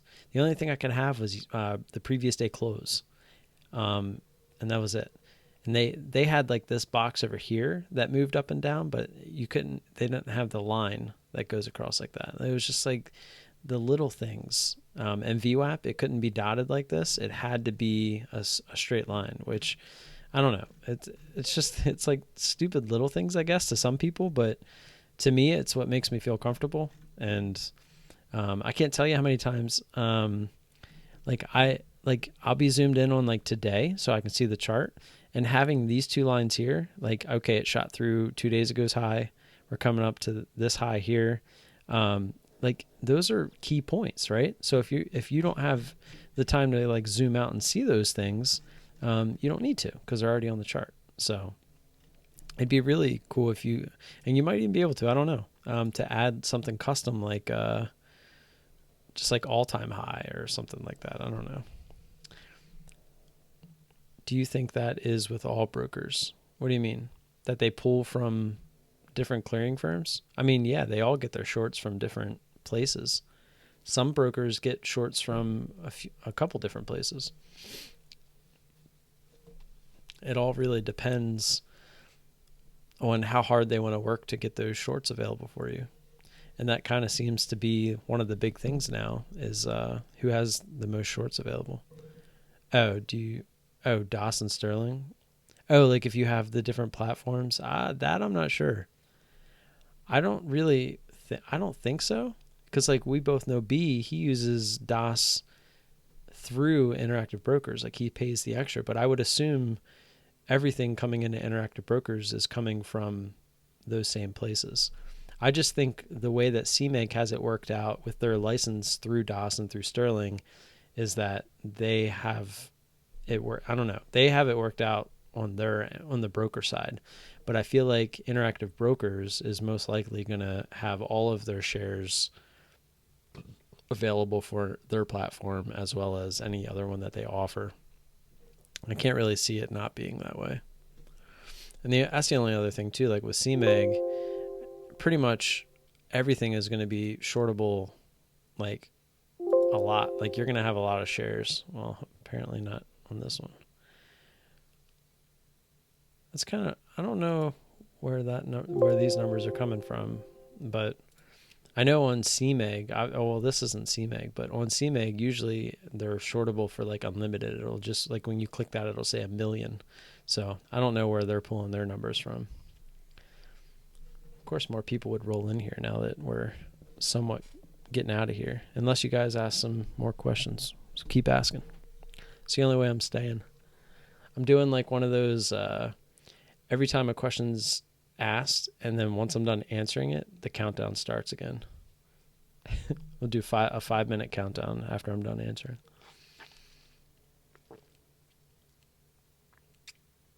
Actually, we'll do 3 minutes. I feel like 5 minutes of just nothing is a bit too much.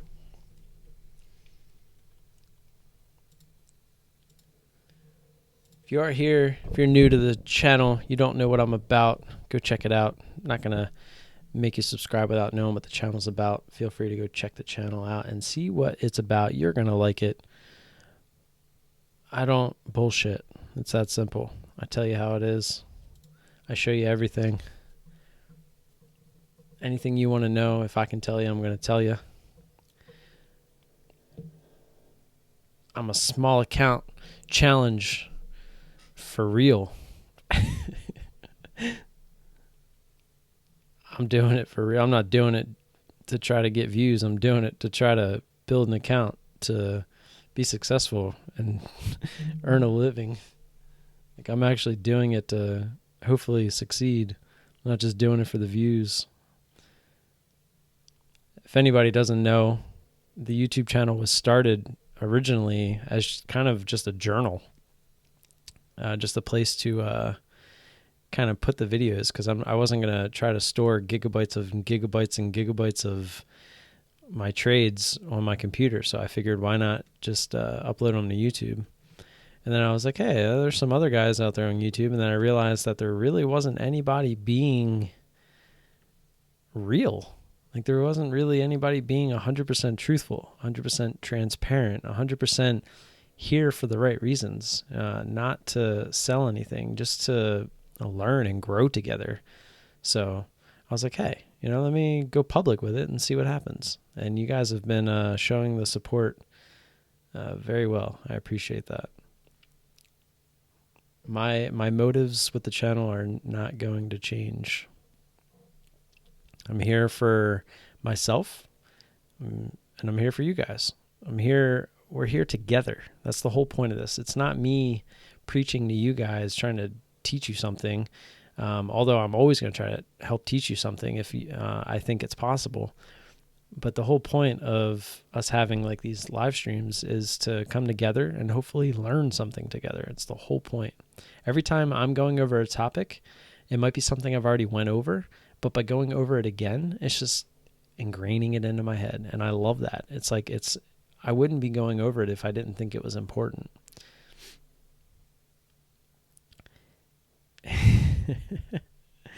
Join the Discord if you want to have some fun. That's all I'll say. We have some fun in there. We like to talk about playing this stock a lot.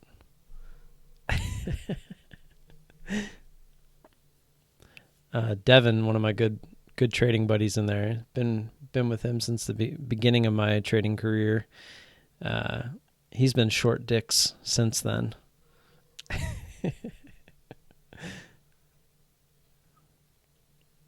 Yeah, we like to have fun. In the downtimes, that's another good reason to be in the Discord and be part of a community, is you can keep yourself active and away from forcing boredom trades, random trades. So that's another good reason to just put yourself in a community situation where you can just constantly, instead of forcing a trade, go back and review your trades with some other people. I have a channel specifically for that. It's called Get Your Trade Reviewed. So if you want to post a chart and explain what your thought process was, and you want other people to kind of chime in, and you want some constructive criticism, there you go. That's what this is all about. We're here to learn. And the only reason I affiliated myself with CMEG, to get all that out of the way if anybody cares, is so that I could offer you guys a tool, right? It's a tool that can help save you money. Like people that use SureTrader, they're paying $4.95 a ticket. With CMEG, I went out of my way to help. You know, of course, I get a little bit back when you guys sign up, but that's part of providing the tool. You guys get the $2.95 trades. So every time you hit that button, every single time, you're saving $2 versus a place like SureTrader. So that's nice. And then the intensity stockwatch scanners, I do my best not to push those. Sometimes I get really carried away, and I'm sure Thomas and Tom can both kind of back me up on that, and GDT when he was in here. The only reason you guys see me get excited about it, like you'll see when I start talking about this, I get excited about them. I don't try to sell them. By me being excited about them, I feel like they're kind of selling themselves in a way, I guess, but those things just speak for themselves. All my trading is based off of those scanners. And I say that all the time. And I can't say enough good things about intensity stockwatch scanners. They're just, if it wasn't for them, I wouldn't be able to make the trades that I do every day. So yeah, that's my spiel about the two things that I sell that I don't really sell. I just put them out there because they're tools. They're valuable tools to have to help along in this journey.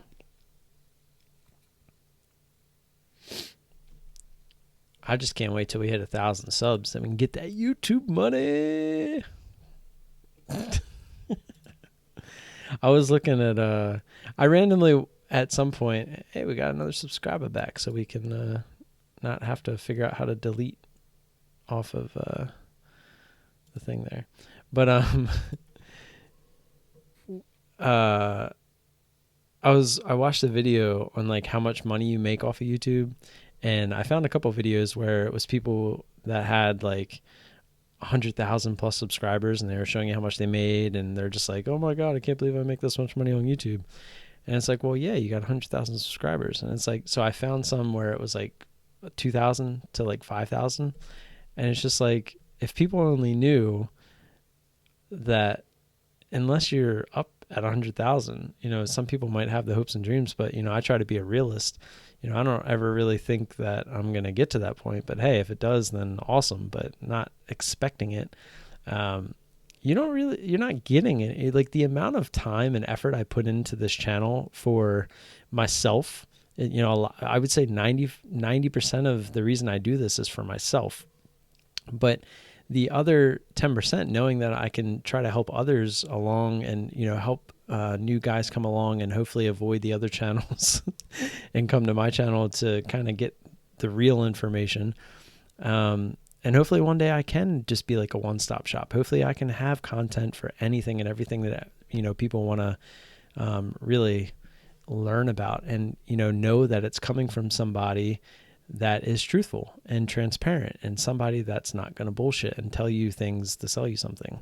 That's what I want this channel to be. I want you to be able to come and watch my video when I post one and know that everything that I say is coming from a real place. How long does it take you to edit a vid and put it on YouTube? From start to finish, I would say, it depends on like how many trades I did, how many tickets, like if I have to go through and like kind of find each ticket, and then I have to go through, I do my intro, I do the outro, I do like, I'll find, sometimes I basically have to watch most of the trades back. And then I have to basically watch it back 2 or 3 times after I've cut it down to narrow it down and all that stuff. So, I would say on average, probably like an hour to an hour and a half. So in between this, like an hour and 15 minutes on average, to edit up the video. And then that's just to edit and get the video done. Then you have to upload it, have to make a thumbnail, post it, not only to YouTube, but then I cross post it to Twitter and Instagram and Facebook. So yeah, it's once I'm done trading, usually around 10:30, 11, I'm not actually off the computer most times until like 1:30, 2 o'clock, because I'm doing all of that. So yeah, later time. Yeah, I have it up on my other screen. I just don't want to bring it up on stream. I don't want any kind of like copyright infringement or some crap like that. I'm watching it with you. I think I'm doing the same thing.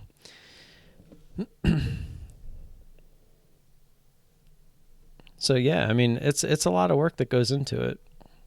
Because originally I just, I was just kind of posting the whole trades. And then I was like, oh, I can make this a little bit more. Like when I started getting into it a little bit and realized that I was enjoying making the videos, I was like, well, maybe I'll try to be a little more entertaining. But I'm always keeping the roots. The roots of the channel are always going to be there. It's always going to be the truth. It's always going to be transparent. It's always going to be, to the point. I'm never going to beat around the bush. I'm not here to sell anything.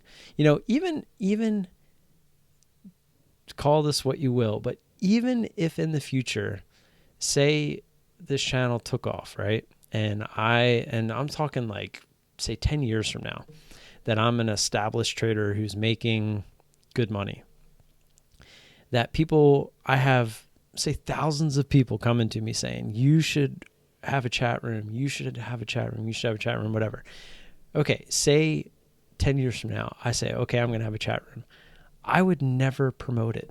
Like that's me. If you want to be in it, then that's fine. Like I would have it set up, but I would never like go out of my way to make videos saying, hey, I have a chat room, come join it. Like you see people on Twitter all the time, like, hey, I shorted this and sold it and covered here, and we made $500 in 2 minutes, all live, posted in my chat room, come join us. Like I would never do that. It might be there if it ever got to that, but it would never be something, just like the scanners, just like CMEG. They're there. I made my videos on them. I explained why they're awesome tools to use. I probably wouldn't even do that if I ever had. Like, I'm not that guy. I'm not the guy to go out of my way to try to make an extra buck off of other people. It's just not who I am. I want to come here to make money in the market. I want to make money in the market. That's what it all comes down to. That's what I'm here for. I don't want to have to count on subscriptions and other people and stuff like that. Like the whole reason that you get into the market in the first place is to become financially free from the market. So that's the number one goal. And that will always be the number one goal. There's a reason that the big winners in the market, the people that have been around for a long time, there's a reason they don't have chat rooms and all that stuff, because they don't need it. They don't need that stuff. And hopefully one day I can be that way. Like 10 years from now, if I'm making even say like $1,000 a day, that's my ultimate goal, is to be a person that makes $1,000 a day. And when you watch some people trade and know how others trade and stuff like that, that's not very far fetched. It's just a matter of really kind of building your way up to that point. But if you get to that point, it's almost like, what do I care about taking that's when things like, if I was making a YouTube channel, or if I still had my YouTube channel at that point, it would literally be to purely help others, right?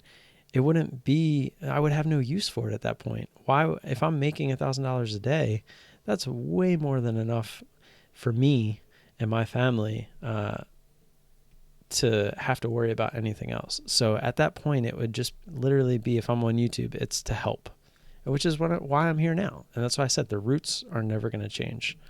The roots are always going to be there. I just don't see the point in adding more, because these chat rooms, people are going to expect you to be constantly helping. They're going to expect you to teach them. They're going to expect you to be there all day. Like, the whole point of this is to be able to just do your trading and get out, right? Like, not basically like owning a chat room. I always say this. It's like you got into trading to get away from the 9-to-5 job, right? Well, guess what? By owning a chat room, you're basically giving yourself a 9:30 to 4 job. I don't know. It wouldn't be for me. Just add a couple zeros behind your size, you're trading, and it's true. That's what I said. If you can consistently make $50 a day, which is what we're trying to do right now, we're trying to consistently get to the point where we can make $50 a day, then you can consistently make $500 a day, because all you do is just add a zero to the end. And then guess what? When you can consistently make $500 a day, it's the same as making $50 a day. Just add another zero, and now you're at 5,000, right? It is that easy. Now, granted, when you get up to the bigger share size, you have to make sure you're playing liquid stocks, because if it's a lower volume stock, then obviously when you're playing with higher share size, it's not going to work as well. Yep, I think I'm going to do the same thing. Appreciate y'all stopping in, guys. Like and subscribe if you haven't already. I'm not going to force you to subscribe. Go check out the channel if you're not subscribed. Go watch some live trades. Go watch what we have to offer here. My intro video is on there as well. It kind of tells you what we're doing. Yeah, of course, man. Every Friday night, 9:30 Eastern, we will be here unless something dramatic happens, or if I go on vacation, which doesn't really happen anymore. Yeah, we'll be here every Friday. It's kind of a thing that we're doing. Starting to try to stream in the mornings at market open on Monday, Wednesday, Friday. Tuesday and Thursday, I have both kids, so I can't do it on those days. And Tuesdays have been shit shows lately.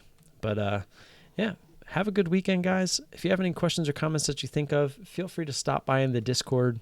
Ask them there. You can leave them on any of the videos. I don't think there's a single comment that I haven't responded to on my channel since day one. So if you have any questions or comments, just go ahead and leave them down in the comment section. And hopefully you have a good weekend. Go Ravens. Did the Yankees lose? One last quick check. Nope, they ended up winning tonight. So it's 3-2 there. Just want the Yankees to lose. I hate the Yankees. And the Nats are there. They're kind of like my second team just because they're close by. I don't really have a second team. I'm just an Orioles fan that is in misery since I was a kid. I haven't won a World Series since before I was born, so that's always fun. All right, guys, I will catch you guys later. Have a good weekend. Oh, let me find it. Oh, where's it at? Crap. There it is. Peace.